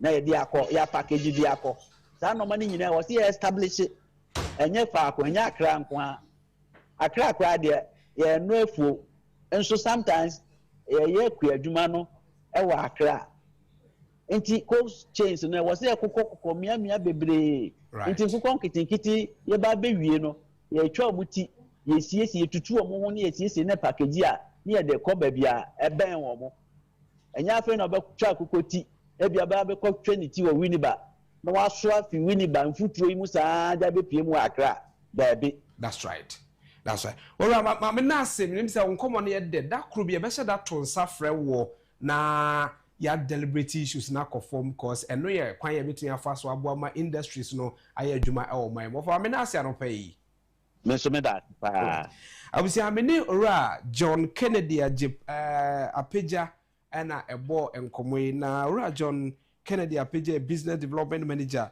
and my chamber of agribusiness and amene no edi enkomo timi se enkomo anopa ye die no from glaucoma for how yabewura mu ewo freight forwarders for emu ena yede aba agribusiness otimi say enkomo ne nyina no sesa so obia wo ekwan ye betumi afa so aboa ma oman no ayeye but this say eyamanwosem ena yeto abadi yi omuti say enyen interest a be dey ena ayeye these are some that enkomo a yedidi ama ye bebowura mu ewo fanwo nsem mu because eno ne de ade a e carry oman no se yeto fanwo mu say kimu a the autumn fools and as they say atoto petrol no mu ye the autumn kobi see atoto petrol mu ye the autumn fruit akutuo no nyina sa atoto petrol mu ye na ye tutum na nkampesa hyen no a e fa ye badwuma no na no so atotum why because ade ba akopa ye tumu ye bedi nkomo wo ho na ya hwe ukopumps no a enei 17 cedis within 15 to 17 cedis per liter and they say you need one marketing structure until obia say obi eton ne dia fe na mpanfo say ebeye baako saa baako na ye adwuma other oil marketing companies obia on the prices ahodo a wode eton per liter no say sen na san komo no so etie enne enkomo a ekoso ne say ndokwa ekoso wiase bi aman a yenya saa ne ma ne free ho saa ne ma no e de hu nsusanso beba o man mu enne microeconomic stability wanwani aboso ni nyina besi nne no akosi sen ewo oman emu ni nyina no yenkomo ayebedi e de amontaro pai me wo mpanifo mienu bi a me no bedi sa nkomo na fe yetimi atoaso akọ yenim me yesa me sa camera po Erikofori a ono eye head research the chamber of petroleum consumers a me ne bedi sa nkomo yi anase mensa eka ora Benjamin Nsia ono so executive director de ma Center for Environmental Management and Sustainability Sustainable Energy SEMS for enso be di sa enkomo ne ya hwe ekwan be ne betimi afa so ye de ne kakra na ye de atumpon ma ye ma kwan afi the major news making headlines in the various newspapers ko wakrata no emra na enum no ye de nkomo bi ensa beka no so atimi awuram na enema so atimi akoso ye ya santo a aye krado ewa ha ode no bokrata no eba ntentem so na afi yatimi akọ yenim ewo the dialogue show jumadie eso ya Kwame akwaba ye nua bibi aboko de nyame ado na nso yesu adom de nyame ase so me ho ye papa na enne so ko ss ai na said glaucoma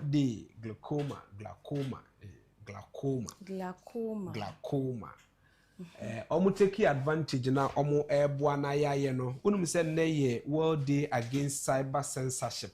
Okay, enra metoto nsa frame penifo aposifo bi penifo a omo cyber security eso na obeka ye bra na akufo-addo pare ewo so no na police se pass ye police ni ye bete se wo kasa wo ye PRO wo ye hwan na wo kasa because the time no a den time na ACP Kofi Boachinom den time na omo kumase no ne ka ho no obo ha police no akọ no ho bi asembisi no ne na de ese de to me so ekọ central ntaje se ukọ ha no akọ den time na beya akwantwa na ukọ ba bi de se Eastern Regional Sergeant Gomadonum omna no omo kasa edema is it Alestete or something omna no omo kasa wo Eastern Region emma police BBC a wajin common free ebia department ko na de ne si ye no ebia obesa akọ regional na akodu regional no mo so abo ho komo ba bi o matu na mo aduru o so ebekọ national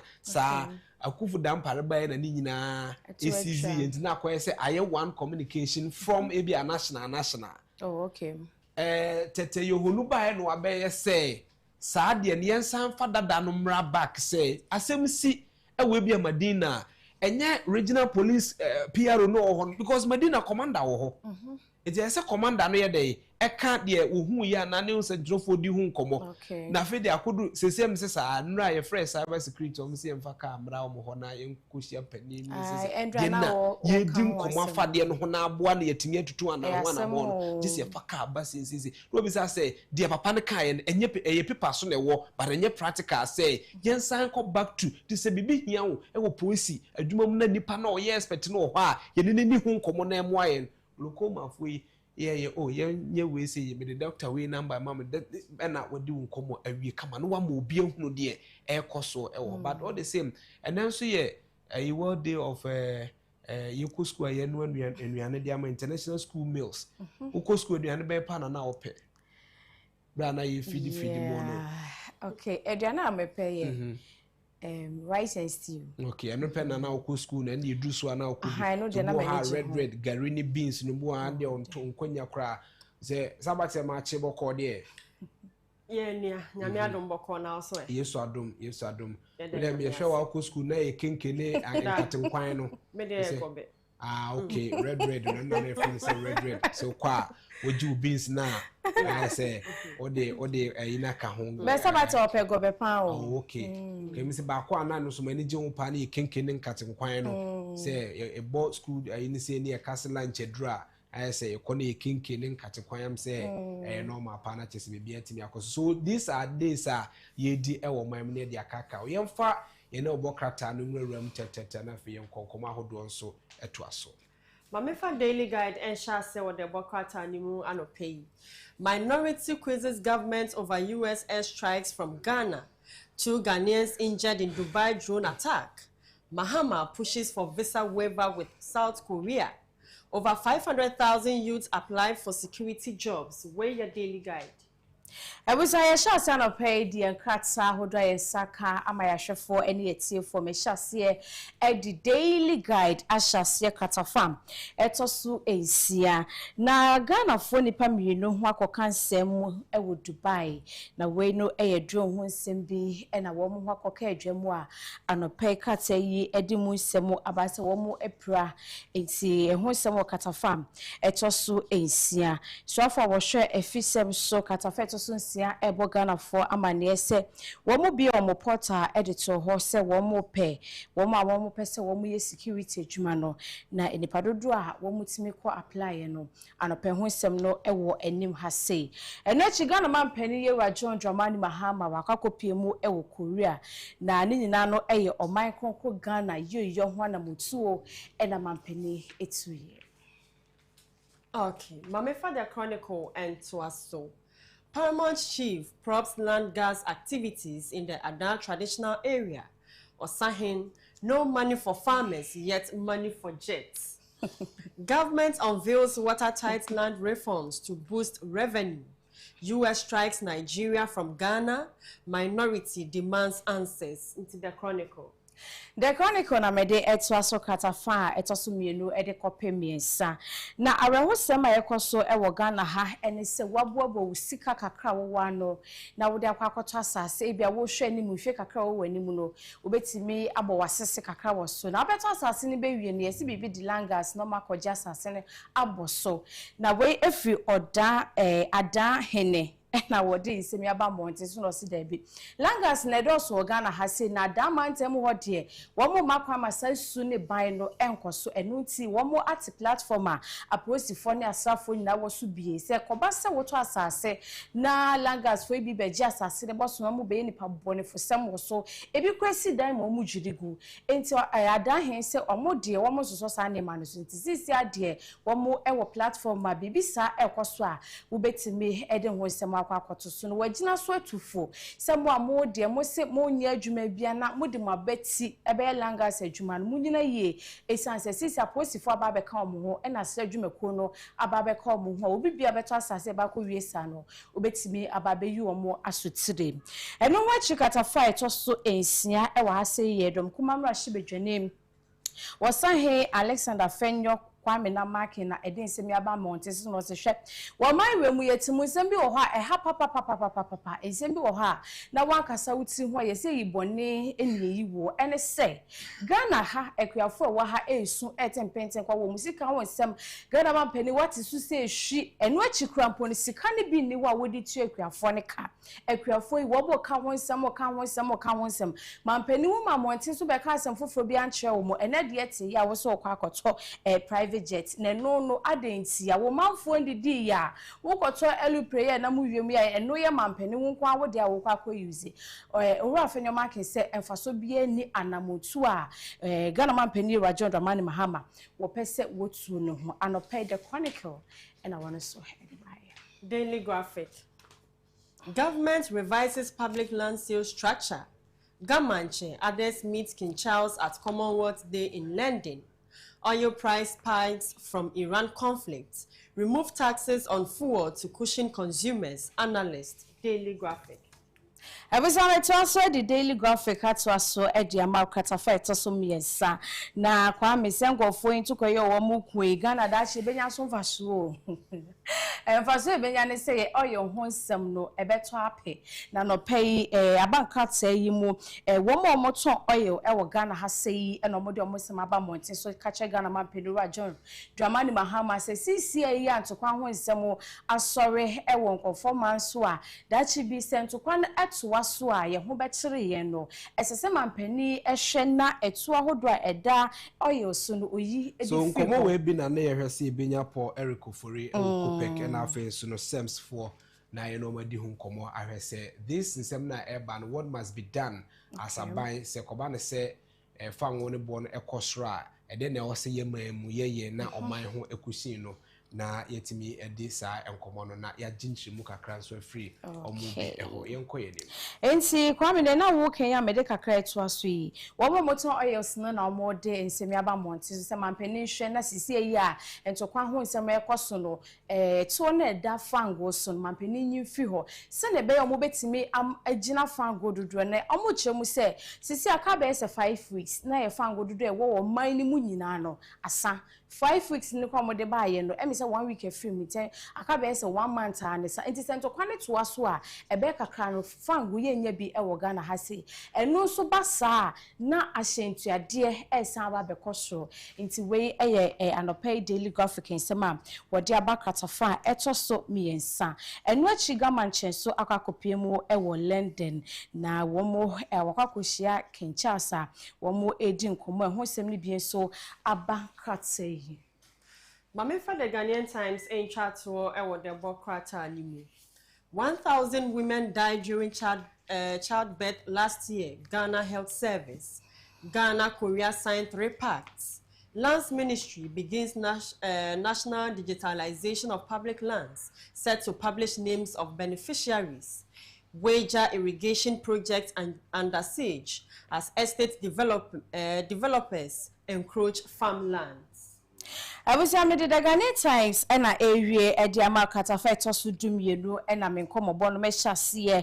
Now, who copy more a wager a hosema ecoso hono asefem Ghana Yanka Sansuaka who be na Tadia why ye di a queer a bit to say ye crops ye vegetables no in toes in nay cabbage in maybe a kekan no Satadiano and a woman in so the free ho eduguso. Now, see, the woman must sit dying. Estate developers ye be sa ensutade no ho no omutimi kwoto asase wo ho no ma failing so na no ma twa asase ato ama odaseni na wo Ghana ni na nso kwa kwoto asase na wo koye wonim se dam eda ho na ya fele fa baabi ni atwama wa wonso waje no wankasa na woto asase ni sebi wonso tibobu usen enti Ghana ha yankasa ankosi daben ene we ye echina we ye wonso awokwa kwoto asase unim pefe se baabi akwa kwoto asase yenso asase wo ba kwoto echina enso to na yifa wa na motie mu fra aban we nkanya aban asem eye wo mistakes a we ye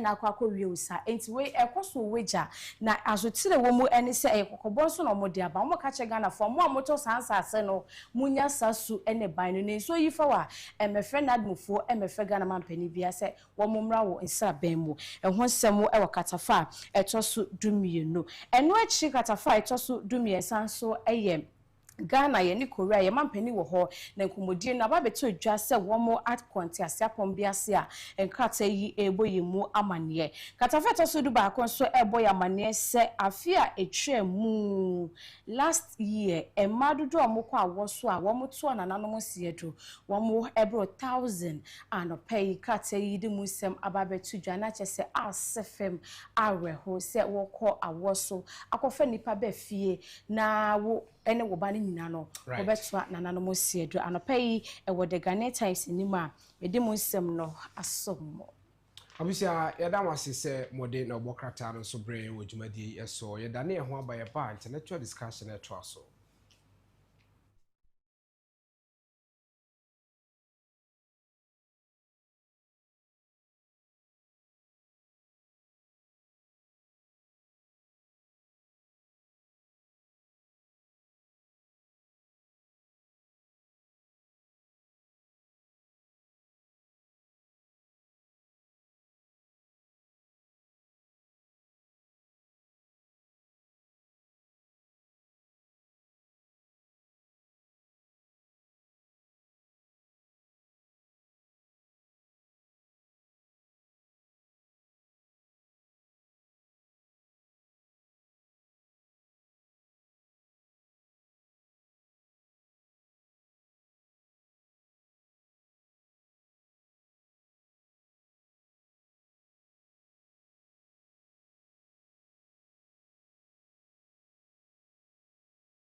Abusha mame mao akwaba bi mu fa omra the dialogue show so na two television so enie na ofa yedru so no eye the actually this intellectual discussion ha ene yetena ase na fe yedi enkomo efa enkomo yedi begu apono so no na osusu ahu de ekoso ewo oman no emu ebre bi so ewo mu a na onso do de aba beto so bi se de ye kano na enya me nkwa na medi dwumaye anopai meni ora Samuel Dua ena ebedi nkomo no ora Samuel Dua dodo no anim ni yese agenda P we member the man pipi amanyoko no hwede ekoso a achese kwakoye oha de ama oman no se sentokwesi wo ba bia na ye nso benya ho hwehwe yes we understand the fact to say we are see I global we kakra wo ye eboa we kakra wo ye ebo nti se we are obi beye bia bo obi enti se wo ye oman anase wo ye amanyoko na se ebra na wo position no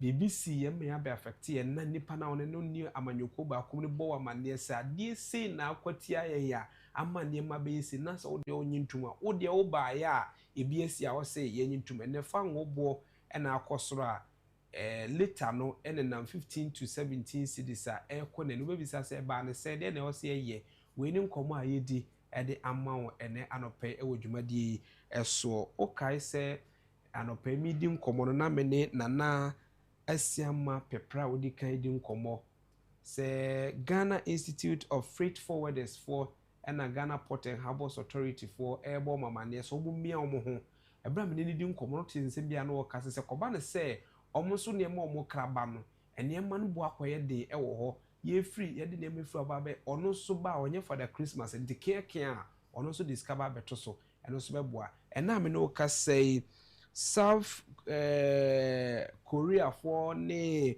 omo eka county se Saudi Arabia ese kura enkokọ yare asimu bi ayare bi Ebola bi anaso de yare bi eba esane fa emuamu eba ya ntebra na omo de covid koye example se bra covid ba the same yare no happens to se akokọ anehwene so ne nso emponche sa ne mua no ma yenkra bi yakuno si ma yenkra bi ma Saudi Arabia ne potemu eno na so ama Chamber of Agribusiness company for the abamont to say ban se oman bi atimi aya yenso yenye de ebisa sese ye kasa ye ya ye ho aso ya kwanko ni nyina no yedi ehun nkomo ewo dwumadi eso ora agenda P akwa aba menu amejo so boko de nyame adom kede rade ase anopai ye ni sobra wanyama ye yedi enkomo bia etise ye nhase emfam free fango ensensemu a aba se enne ameno kasai ye to fango ebo emu obebisa se ede na aba ese macroeconomic stability ewo form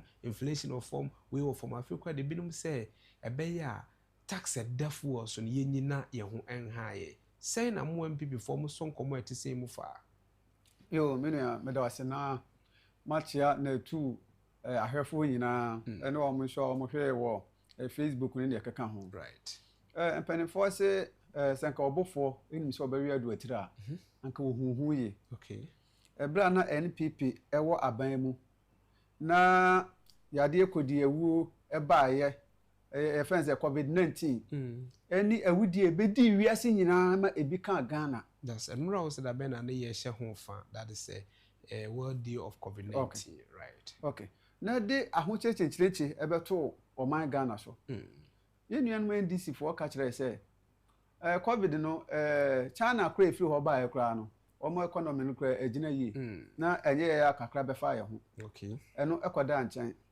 Russia Ukraine war ebaaye yakoka ho asem omo se sa war na ensi wo Ghana Ukraine for ne Russia for na anya na Ukraine for kra na omo no yese omo no omo na ade kwa still omo economy no eye na Ghana for the na ka se ye na yete ho pentenkwa enti no omampani akufo-addo ene naban ene enim amamuo enti se wo ba o metima be ene yi wo ba ene nansa hwe currency wo ehwehwe afi de sese no fuwe no epeja sa na mesi ya hwe yi an enkosia se epunko na wiye no na 1 liter and number 20 cedis and this ya moyokwa omuni se bia magana okay the omunim ye pa ne se omunim campaign ye and this wo position say the obesia punchy holes in adwuma pa wo ye mu ama Ghana for afa ne se enye no omunim ye pa propaganda yenka ade na nya no kra bet yenka na enye ho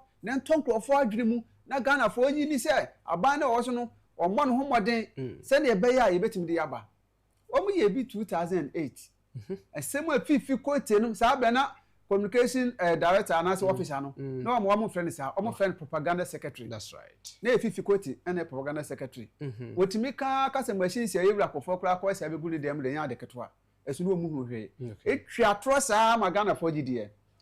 The then candidate nyame fa ne Kencity Professor Miles o ka tire Ghana fo se wo ba obema national health insurance ya yewura kofo enyansan mu wo de ba ye no every year be a renew no when the oba one time premium very well it would tria ba ko a untria bi ema Ghana for gidi ema ye to aba dem omo ba ye omo antumi anye so etika we na se Ghana for anka yetimi di hu NDC for suban ese NDC for nyi obi a ompa de pa ana omo kan so a omo nye ade na ye tisuma ye ya eboa no ombeto ho pisa ye be free so no na efe no omkra do ma be se no kra. Okay. So, eti NDC eni bibi obeye edi abo oman no. Yesi sikasem be ko yi a NPP aban de timi hihye Ghana sikama emuyedu. NDC ba omo ba na omo abese no. Yetimi pesika gu ho, ni eja hokọ na omo ba na omo de abayi omo huye. Omo nim kwan ya e fa so ye de edi sika. Right. Na ko bi betimi aka se wa che enkokọ 13,000 ama enipa bese 700,000 wache nkokọ 720 beds ama enipa be 13,000 na se obi akọ nya akokọ na half kra yes a minority for bu nkontam na se nyemfom so a but you ask yourself say fan say 720,000 puna na woka still o chema nipa 13,000 farmers 13,000 nipa dodo omunya no kwa am se jama se 5 or 6 yo so ejinu sa na omote omanu ye de won mi say ye de eda nipa enti me de sabia da bia me ka say Bible say mommom pa ye ma Jerusalem na mu bedi yie right say Jerusalem ekoso a omo atimru na obedi yie enti me mo empire born say Ghana ahokyere mra na NDC fo mfeli no right me bom pa ye say na be ya Ghana betimi ade akoso na NDC fo mo anka so musuban ene be yo mafiri aban mu okay enya me empire born a mebo say o mu mfeli na de o mfiri aban mu na emu mo nyuma a wo mo ya ensuani na ma Ghana etimi nkoso na ma ahoto ema o man mu no eno na be yo mafiri akonya so okay so eti no minia omude yi levy say one city ombe yi free honom de sa one city koto is a energy levy or something and no be ye d levy and no ye one city on every petrol be out to anase fu obi abeto omanfo bi ka say the name start economic ka ban no hwe na one city no de abeto fu or some later bia no ka onyi enfam free so as part of say ono so ye reforms bi na Ghana for ho aha wo mo we emra kwan of us so the to so ye be ya jesemra what must we do say the baby timi anya sir what we say robbing Peter to pay Paul okay ye levy na say me send sika be say 1,000 Ghana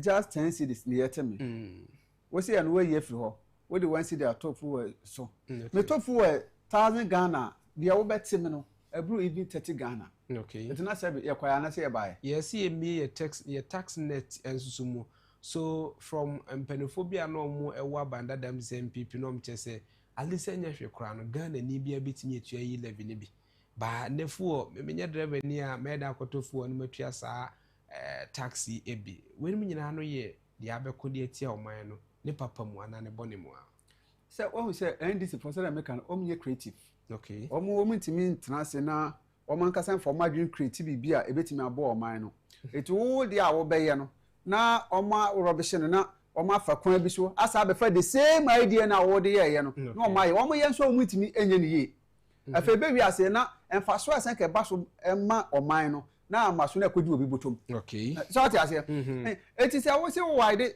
taxes a ye ho kwan hodo abetimi afa so ade edi aye no but enye fu wen kwa because fu wen no wonya the moment a obeto so no pe no affect obi a because driver ni eto all for myself for ebe we so sika na ebeto so so eti na ese o mo hwe ye oba bi mebre ho abetimi enye sika afri ye okrofo mebre o mi adwuma kra o ntwa tax so ati ase safo na ese mo target wo se na ebe ya o man ba bia ebetwa tax se enipa dodo etwa o bo se tax no o ma eba fom because woji obi a 1 cedi de nipa be say 1 million atua e kwasoro dan say nipa be say 100 betua na abeje omo 50 Ghana so what you say enu na aka e say o man ntimi tenas na ye de na ye dwene right oh na enu na npp abanko na betimi sa ade no okay yankwa sa yi levi edi baye na ka be boa pa but ndc fo gu fisa ana afa de ojami akwa baye so yi afiro na so do be sha ho no kwa no e chen yi levi no right oh di levi na wo de e be sha ho na chen yi levi na anka yewura akufo-addo na ban e de baye no ye koye ni mu ye na e wo sa ban ne timi ye se na be ya fango no bo no a start e pija kono mumu asem before beto mase se ye wiase aman no na aba e ba send saban ye ne sa ye anansusu ye de amode susu mu no eno abi na musu kramu oh npp ya manyoko bi a ye wo position a ya ye hwehwe bone e ma aban na wote so no okay se ye de ya na ye dwene o man we ente se ndc fo eti ye de brebi e bompa e kra mo se wo mu ntimi nye omu no maye na ahoto emlati mamufo no eso so na se ya footwork na de be mom se sa 1 cedi na kan no kan it is not enough eti ya so mu timi ye be 2 cedis kra de efre so but aban ni betimi aye ye je sika ma omo sika wo man ni mu se sika ni wo man ni mu a hwe kokko board for mo si mu timi ntua kokko for ka eso hwe sika wo ma peja e de akoso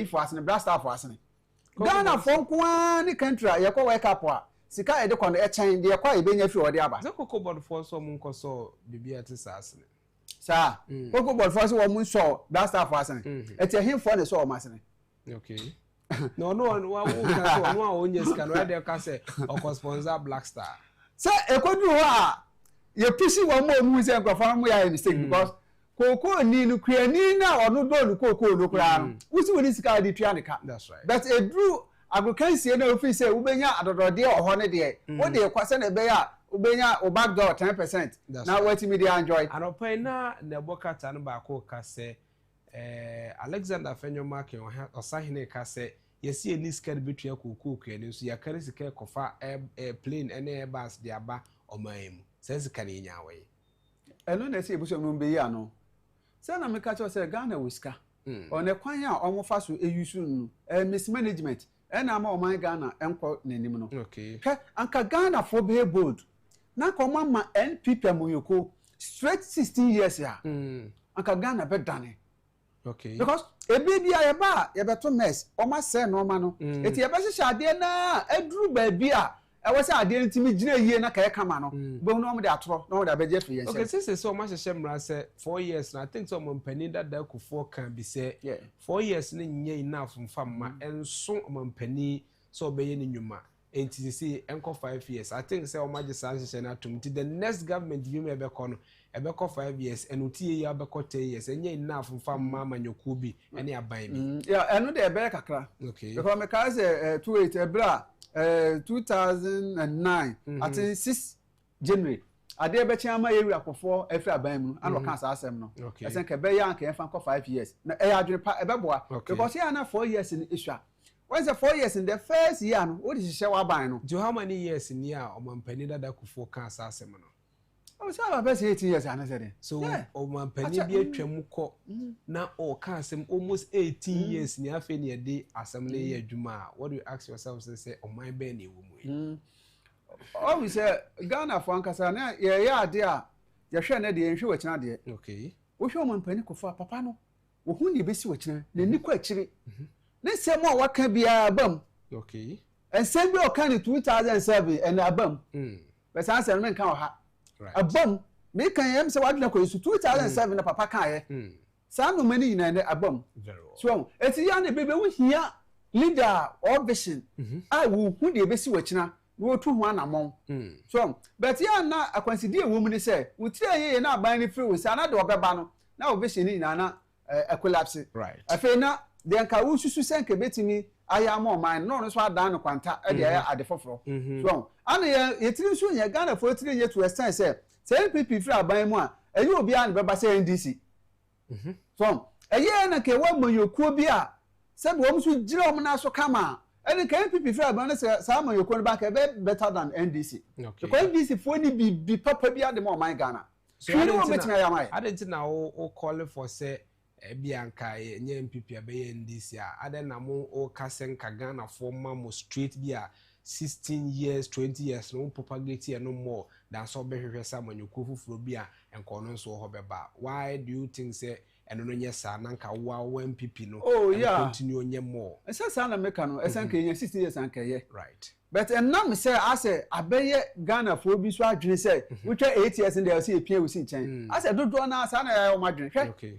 Abani twa 8 years wi a omo hwe ne nyuma pa na o maye no eno an se we twa 8 years to onko mu bi mra right eya e dodo na adwene so enti sa na ka yesen ka ye ma ye kwanya ese ye nkosi si yesa ka ye be me kira se senka option bi wo ho de a ene ka NPP ni ho a eni wasen ka ye NDC right because Ghana for obekaya na normal mpani a otie dwa so ka say ye wo short memory sa abrofo na na ye ka say ya dwen no ade ne ba ne ye ade beka ne ye free and I test to the fact to say enra na ye ka say enra ye COVID-19 dey no mesi mountain so ne ye hafo no bisi ekobisa impact of COVID-19 dey by can you imagine say Ghana for bi okro mon so mon kai say COVID-19 just na no ye idea you so mon kai so it happens say sade ni sin ne na ewo nipa no ho de a efiti 2 days 3 days e kono na che say ne we free aden na mo your communicators sometimes mu din komo bia you keep on hammering the man so that because that is what the NDC capitalize on. Oh, said that okay yeah Mahama ne kan say Ghana for yare every fee. We say one way communicator. We a good communicator area Mahama. Okay. We so kasa se sanwa dwuna obekasa pa. It one so tena ase e read Ghana for mind. And who say Ghana for you kan asem we kire omo. Na to masuma na we kina won kwamna be 2 weeks no omu refi. Right. And I no kre Ghana for suban. Two Ghana for kran so yan san parking kan. Okay. What things a crash ni pa ni atama de bia man on kan kra. No de ko. Eti na ni beba won so no wa mistake. Right. Eti arefie ani akenkan Ghana for omumpe. But anyway say basa. Now bisa sa ade na ya communicators yen hama sa enoma no so. Eni na so be gina mo so presenters mo so because ya ba yen timi fair topic ema. Eti ya ba de mo de be ma eno eno na eni bedi hu nkomo. Right. Eti aye na nka radio stations, TV stations, anka mo so mo nyina mo ka bom se oman ni puntu enti na mo ho. Eti ade bi esi last 2 years are still ebi aye nya ho pomasi bre no. No man said down to 2 years no. Yen kwaso ani yen ka ho asem kosi se bibia betuto ye. Right. Hwe ebe ande wa ban mu na achimota new station na omapani kofo ye no. Ka se kura enlodu ho. Ana omama chese station na basa. Many radio stations bi ni TV stations bi ko ho ema me ko ekoye interview ni ade wo ho a ema me board den MC abaso of fe no owo okay crane of MC ni lai bibi bisa me bono so bo ho besi na station ejija obi antimi nka ho asem biem. Right. So what I say me ka ho asem sa bet me anya pani bia ma wansom amfa anya adwuma ama sa station na o pani ko for boka ye no ena ye we say e ma me kira adwene say anka sa JD for na ade ko edom ko aje kutoku ni ade no ye di bi ko ho a anka station betimi a revive am I come because enkofo be ko akoto no ma om de kan be ko om ba so be for kan ede aba ho eti mo fa die bi a ebetimi ama enipa patronize station no say the be a ebetimi agina national air adwuma obi afi eda so ho right so eti sometimes na adwene no ho bet wo kan ho na de ko ye adwuma sankomo yi na iledi and yewura your second topic ba ko ho a na make say freight forwarders for eka bibi ati say yes ohwe entokwa ekoso the Middle East no na ebisa sese BBC a na de ho how brain ya mitigations ben ye ne de gu ho a saa de ne hu so wade we bitimi ase ye CBM it is sisi a sisi she we ne ai wabo COVID de so yaka Russia Ukraine de and the yasan America Israel and US within Iraq de ayeka ehun sunsun aso na eba se fango because all best start yakasa no we say all boss say yan hwe yi a we akoto 20 cedis per liter e bi say yan hwe yi no free he ye ne de egu akwanso say e bi si occurrence bi ba de na e bi si bia no say freight forwarders for and so ano e yakoda mu yi yo we say e bi esi pen en she be na ye ya ebema se foforo esia ebetime esia no kwan. That's right. Sir COVID-19 by and the COVID-19 levy by. Say this for bomber year for now. That's right.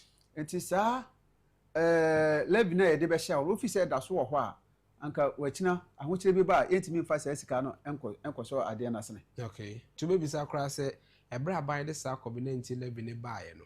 Sa sika wo je ye no akɔhe enne. So at I say so implementing sa levy no. Sika wo je ye na NDC for buy o ma be ye free hon. Sa quantum of amount of money na buy ni nyaaye no e wo hinde.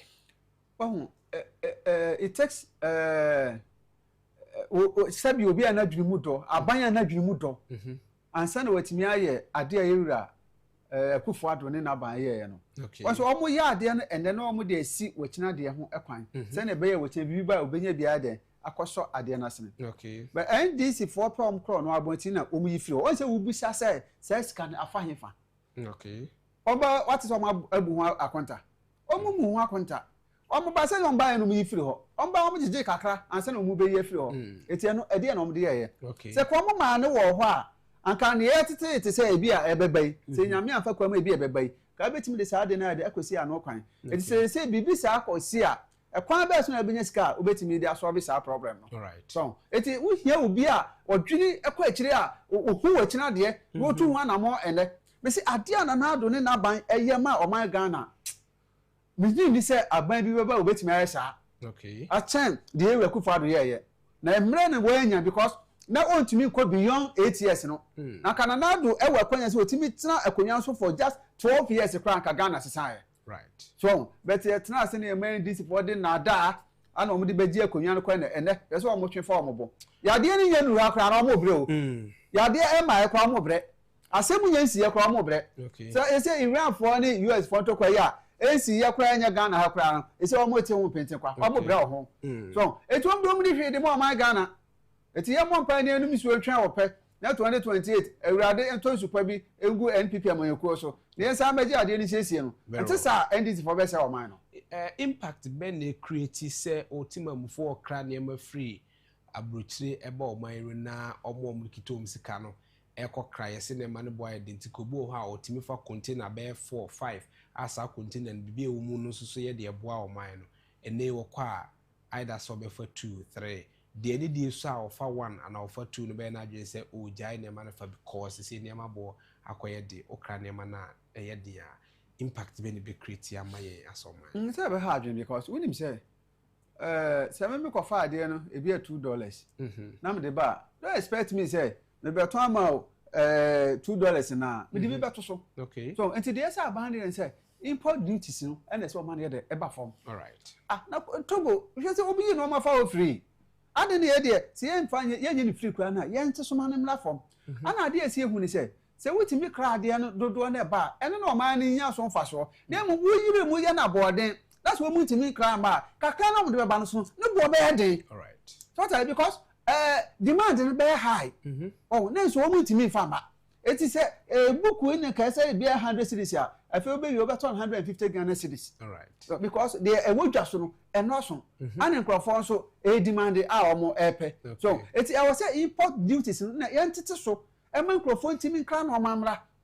Oh, na afei so akufo-addo nyamisia no sa one district one factory na kaya yan na ka be bo man Ghana pa because we ye factories ni mebre na wutimi export wo no man mo a ere so ba wunya foreign currency ni biya de e be wura wudie mu ema o man sika se no etimi de ejina ye but ye de bia ye ko faba de bia ko faba ye etimi fa bi nko so eti se ahye na esenka ye wura mahama baye nanka akufo-addo plans ya ode to ho no nanka wusu follow no wafa no wasom azumi se na one district one factory na bi ye adwuma akwa remember is the honorable gift or hine kunadu or whoever no ye the coordinator maybe an ending komo or the milk be by say ye wo commander hobber bi ne kaka o se sane mani nyina ye adwuma well I say so bi ba na fi ebegu ana say nka to aso so mo penso no mu hina na ye adwuma nka ne ya bese no ye betimi aka ho asem se wo hu se ye ma ebi okra du be 90% complete okay na aka kan ka ewie Baku bi na start say na eye adwuma say wo he eku juice no mu ne ade na ye no de stay da so ye de eye adwuma o ti ka wo ba ye kakra na kana so ade o so wo de sika shem na wa de what me complete aye o man na this kan bebre o mo sika na emma emegu NPP amoyeko confession all right ade ba kwa say ate ase no hwe Roman rate prisons inside wo sa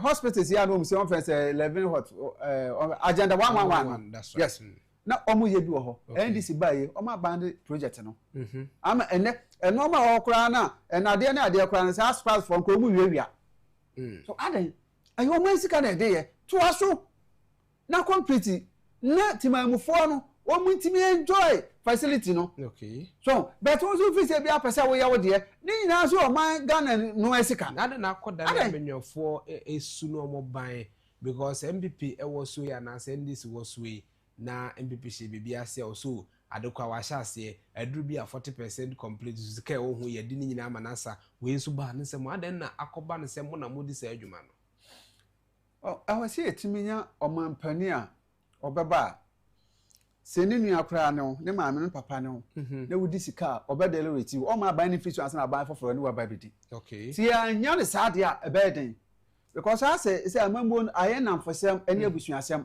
o we de wa me boy we wa makwala anti no we de mo nkata so munya no sa na ye de oman no ana oman no ebre na o mu wie fi say wudi sika no na timamufo no ana wo ha omo omo ho kire omo ko sika ni kodi kakra bi botom na timamufo na omo mom so tax na wo jeje no na omo mom no ebre o oman ni mu right etimi de fi si yenya hihye ya ebe she obi akete say se wo wini power o man hye ya edi develop o man ne de eni wo se wo de side eka se na etie bia no to so ade bia abanda da no ye wo wie ye no ese wo ye wi ansa na the same ade o pese wo ye bi o ba foforo a wakwa akwaye ti anya ne sade ya ne de bia sa e be si dan si ho aban foforo ba won to so na dan si ho na e pro na esai eso man ko ye sika ane de sa no mani nyina so it is say yentimi anhye papa sa ma o man de a e no man no e ya de be ko nanim da bia mo so ya no ma fa fright na mo kwa outside na ade wo fi say o mu de no sabio o mu di dwumafo sa anka wo be fa mo timi akwa kwatena wo aye no kre ana o mu di ebu o man no enti na mo man ni mu ayefe no because mo kwa wa mbedi mra so mo ba Ghana de a Ghana de emra nya dwuma obi atimi ye na ope enti we have a long way to go right our intellectual discussion department war and the two so the dialogue show so no na edi eho enkomo a ewo mu ye sha se prefer ngo bo ai peja ekosoro no mu kakrakra enene edi aba bi wuramu afi so enkomo ba kwa ho a wo se ebo edi ema wo no akoye se Saudi Arabia for the shishe egu akwa se enna one ka sei aman bi ayare bi si so bird flu si so bi swan flu bi ha moa bi a no my yankra bi emfamo we bisa se omudi tire ne ana ho se de sa ne mani nyina no nya de abebo nto wabra se menkofa bi ma Ghana ha ne yebra bi atise ya e the same amanwofo na be ka ho asem ye be hwe the positive impact agribusiness chamber of agribusiness for their base e kwan na Saudi Arabia for afa so o my omo de no my Ghana yeso betimi ayebi o se ti se na mi di hu nkomo na afi omo kire to the sense omadru baby a nkokon ketenkete kra na ban so de aba wo bisa say how sustainable na nkokon ketenkete ne betimi de aba factory ben na nkokon ketenkete ne betimi de abie amayensi ku akokon no ha ebese no nkomo na yeba ababedi ede amawo edrum pempen so bi na ebre wo mu a na ya wonso afre na wonso ababedi enkomo ebe na yenya dwumadi ne nyina no epuma sibre me ne ora samodia dodo no enemy ne say agenda P na edisa enkomo e intellectual discussion eso ora P ye hwe de Saudi Arabia for aye ya ne pempen no ne yakasa asa Ghana no ye de na kwaye kasa than action ene Saudi Arabia di hu nkomo se obese wo ye no oye ya waye ye nko ho ye nim se de omo ka won se mfa de but generally aso mu nyina age atum se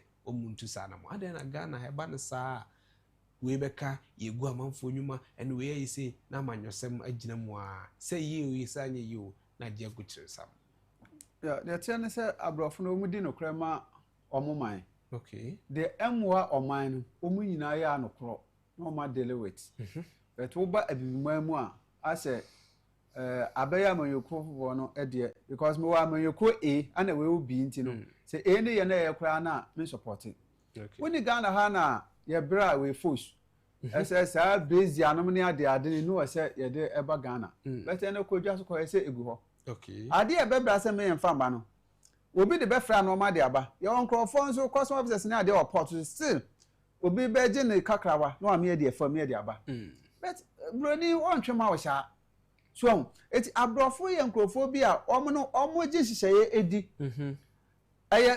o man first said ye wura Kennedy wo hena Agyapong ka se Ghana first no odwene Ghana no ho odwene o man no ho ansa na ono ankasa kra no wa de wadwene no ho sana abrofo ye be Ghana fo ntimi nyesa eti Ghana ni wo ya de be bo akra na wa undermine no what's na wo ka se adan na e be bibi na be se amayoko ye be ka se wani egu obi adwene yes en kra obeka say oh anda de no yi no didie anda we no oton a wetimi bibi ehwe ne man na busua etimunya no eso no ani say ade nya ade be bo man no say the Saudi Arabia for ekan o say emo ni bi ho mo yade no etimi sai enipa that's right so say bibi say akoso ho mamu mfa makra be Ghana wo say sa amra na enya adwuma kwa brane de be fa esuma se ade aba obenya obi so atwa bibi ama no ama wapren am wesan krata bibi ama no ama ode aba bewura oman mu eti patriotism no ana enni ho so what I say I was say aduru bra Ghana for chese yanwini oman no ni ehu se ye de anie ye ni ba bi akọ wutu kwan se de wo baba unti wo ba Ghana na wo ba na Ghana say ya o de bia me ka se sa galam say wo do be fi se wiska enti no galam say ensuwe say ya enye wasem but aduane awudie no chemicals ni nyina efamu a ka hu se kwakoto garden x ni ekeka ho osikani wo ba be aduane adi ubenya problem ne bi right enye enu ma ye benum sufi nu kwa na ebe yade be wo so de be fa aduane ma mu wanya o enti wo wi ofonsa na wa hwa wo de o so wo se ade sunsunsu aso eba ebe ka obia enkoye sabe ye hiafo no kwa so enti o man ni de your problem e wo se etiminya okandinia okase 1 na 1 okase 2 a 2 na onkoka 1 na onkoye 3 right enu ne yeni si enya saade a bibie no ebetimi aye amna yi yetimi the policies ahodo to dwa because obekaye ananu na omampani eka the state of the nation address can say or agrarian strategy bini nema bi ode aba okeka enum no kobo se nkoko ketekete afi agro processing ni poultry wode ni nyina aba bisa se sa programs and policies nyina na ye de ema oman eyeye aden na ye kan se ye yintimi nye mini ana camouflage omo eshokesi de bedada Ghana for keke okay anka wetima aka say wode nkoko 720,000 acha ama 720 oye o say 720 all power no asa anu acha ama 13,000 o ma aso obi entimi nya half 13,000 farmers and 12 districts and sa farmers nyina ewa omunya nkoko no asa akoko no kwa na ocha na obi na okoro nya akoko no half so obu nkoko half nada wanya hwe obeda aye akoko half okofa nkoko be se 30 na do magu V18 na do de V18 na chan nkoko okay nkoko 30 do magu V18 na da akoma nipa ba akon a we se wacha ma nipa 13,000 so nada om se sha de na ase ne yewura nko a na om de de efa kakra begu ani na om da be da Ghana for dem de bri ani so sa ndc amambo no a se movie no okay obeka sa say phone we or the amount na echi wasa fa back door no waje na ade okay sa ndc for omubu o maban 419 aban ndc for ni bibi papa bi ade ma o man Ghana okay because aka hye ye ya wu kan ya pase kwa mu de ye adwuma ka beboa because kan kokoi ye ma edo so an ye betimi a export bi amen kwa so ye benya mno ne sika bi ade aba be ka ho ama sabe enkoko fosu ya ye wi akoko bi odi besi 6 months kwa wo feji mu abrochi ase da Ghana okay wo wi kwa won tehwe etike ye wi ye na nkasa ye de na ka beboa ama nutrient papa ewo mu so no yetime ye bi akwa ni padua mu na fe aside sika ye de abreye na ma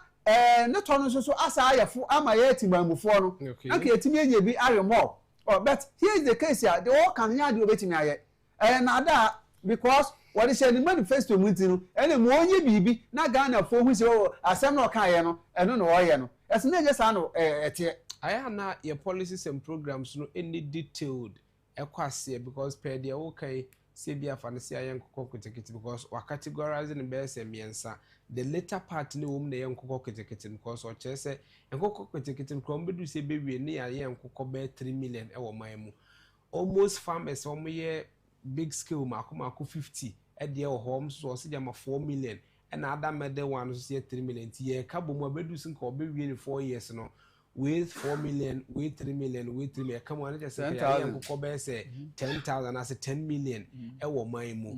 So, one cocoa 10 million or my moi. What does it tells you? Say a call into factory. Say, in nips are processing line, no, our home from my year, now my year, any. Say, we natural, say, I don't know, and because I am quite be ya.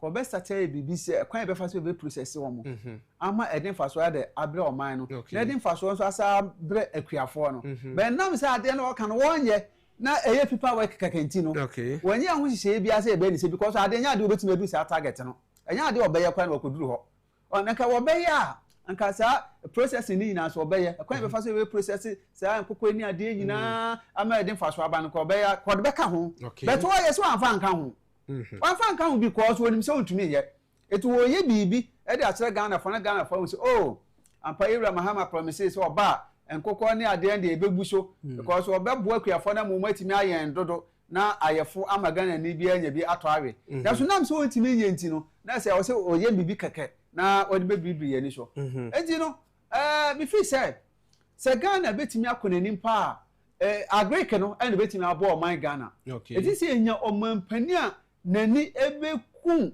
agriculture ho ansana o man netimi atumpon ebise enuane ne ade a ye krefre brochire eba Ghana no edo so sini bibia edo so class ni machines ya ye de adwuma o Ghana ha so it is enya o man pania ono bedwene ese ma me fa agric enye me number 1 priority na me make sure say ma shemu kana ama nipa dodo na de omo ho asekuraye mu na omo so omo do be sekuraye mu no omo benya so faso ama aboa omo e ba sa be attract omo a omo nya omo adwekwa so baby na omo so do omo ade aba be wuram be se bia ni ho be kodo mi ko na ba kra wo se price no wate so na be de na asemi nkuna ase ne obi foforo so ehye de enkokodo bi etimi che obi foforo nkuna onti eno ana aka oman Ghana ese benya leader obetimi atwa ntoma asi ne bo na watimi aye de bebo oman na mom enye ne parochial interest de onu ko obenya de oni na busuafo de oni nafofo ebenya nti na se omo nye didi wie na omo do omo safo omo furu so a omo fi se Ghana fo nyina amen eno na yakwaso sa be so enti e besere Yewura Mahama ese all 3 years a obetimi de asakra na omo kakra ama Ghana fo enti omie nani yedim se adwuma ne de otumi nya ne sa de otumi nya because won shede ni hu nim die bia sa nanso they say oman ni na asha ne sa whether e po yem po when they say odi oman so eti wonje de beboa oman Ghana dan de beboa ninua adentina then abama Ghana ye di esi no as a Ghana for we don't want to differentiate between aban papa na aban oba omwa aban papa na aban omwa ense aban papa ne aban a oba oboa ema Ghana fo nya so mfaso ana aban oba omwa so ye aban a oba woni ni party fo ni na busuafo nkwa na echedi eno any difference ya den ana bisa sade na Ghana fo ye ya aban ye ntimi differentiate no what we say ya ma Ghana as a politics no ya fayitim to extent say when him say nipa say masi adwuma e won timi ye right that's why say when dem madam for when dem emi when dem nim no okay because when na dan wo to ma bibi di ye nti e na makoto ma no very well eno e na eku wo man no because binim say mi nua no position we a ko pay dey e bro wo so eti mi fa ma obi a wonye madam for bet mi fi say on na betimi aye na ka ye fa onu eni animu eno anaka Ghana for say esua because see am no to way there ye to aba because of adwuma we betimi aye ye to aba because of abusu ofrim ye to aba because of asori awoko ye to aba because of oye madam for ana minimum no say na Ghana for the to aba right but that's on that note you draw the curtains down e war intellectual discussion no emo ye beda owura Samuel Dua dodo no anim ni say agenda P asese obaye ma ya to adwene nkomo me said discussion we go so mo yi nipa mienu me ensa na mo hwe TV a utimi say mo to nkomo bo no eso said ne nsema wa kan pepepe eti ma me fa kwanya we na me fa glorious happy birthday enko emmao na yefra Nana Kofi Ban Aboaje Nana Kofi Ban Aboaje glorious happy birthday enko emfama opapa ene ora Joseph Aboaje Adukwache na dodo no anim ye se old pastor e watchma cross ne potemo ene wudu awda papa se inhire bia nyankopon ede ma no obom paye se emram na fe omie wadwen mu na ekoso asuade na ehuru na wonsu nyi wa beye panimpa e wo man mu enti Nana Kofi Ban Aboaje happy glorious birthday enko emfama me do asi emfa seda no bi emfa emma production team ne nyina from the MCR Ejano ewo ho afi so justice eka ho be Hughes Ahin ebo chidom afi led by Brakwesi Ninsen ewo ha camera Elikem na from the focus nso so eka ho be awobia ebo production nankasa no eye amo omnyina ebo amadwumadi no so atimi aduru asum pempe so a yedu AC ama ofamofa boache abeje adwa no so edit today's agenda at all so midin ede kwame abo akuda nkomo obetiam from Ekomodo your host with the most yankopo yad mo china financial Friday ebese share ewo the dialogue show so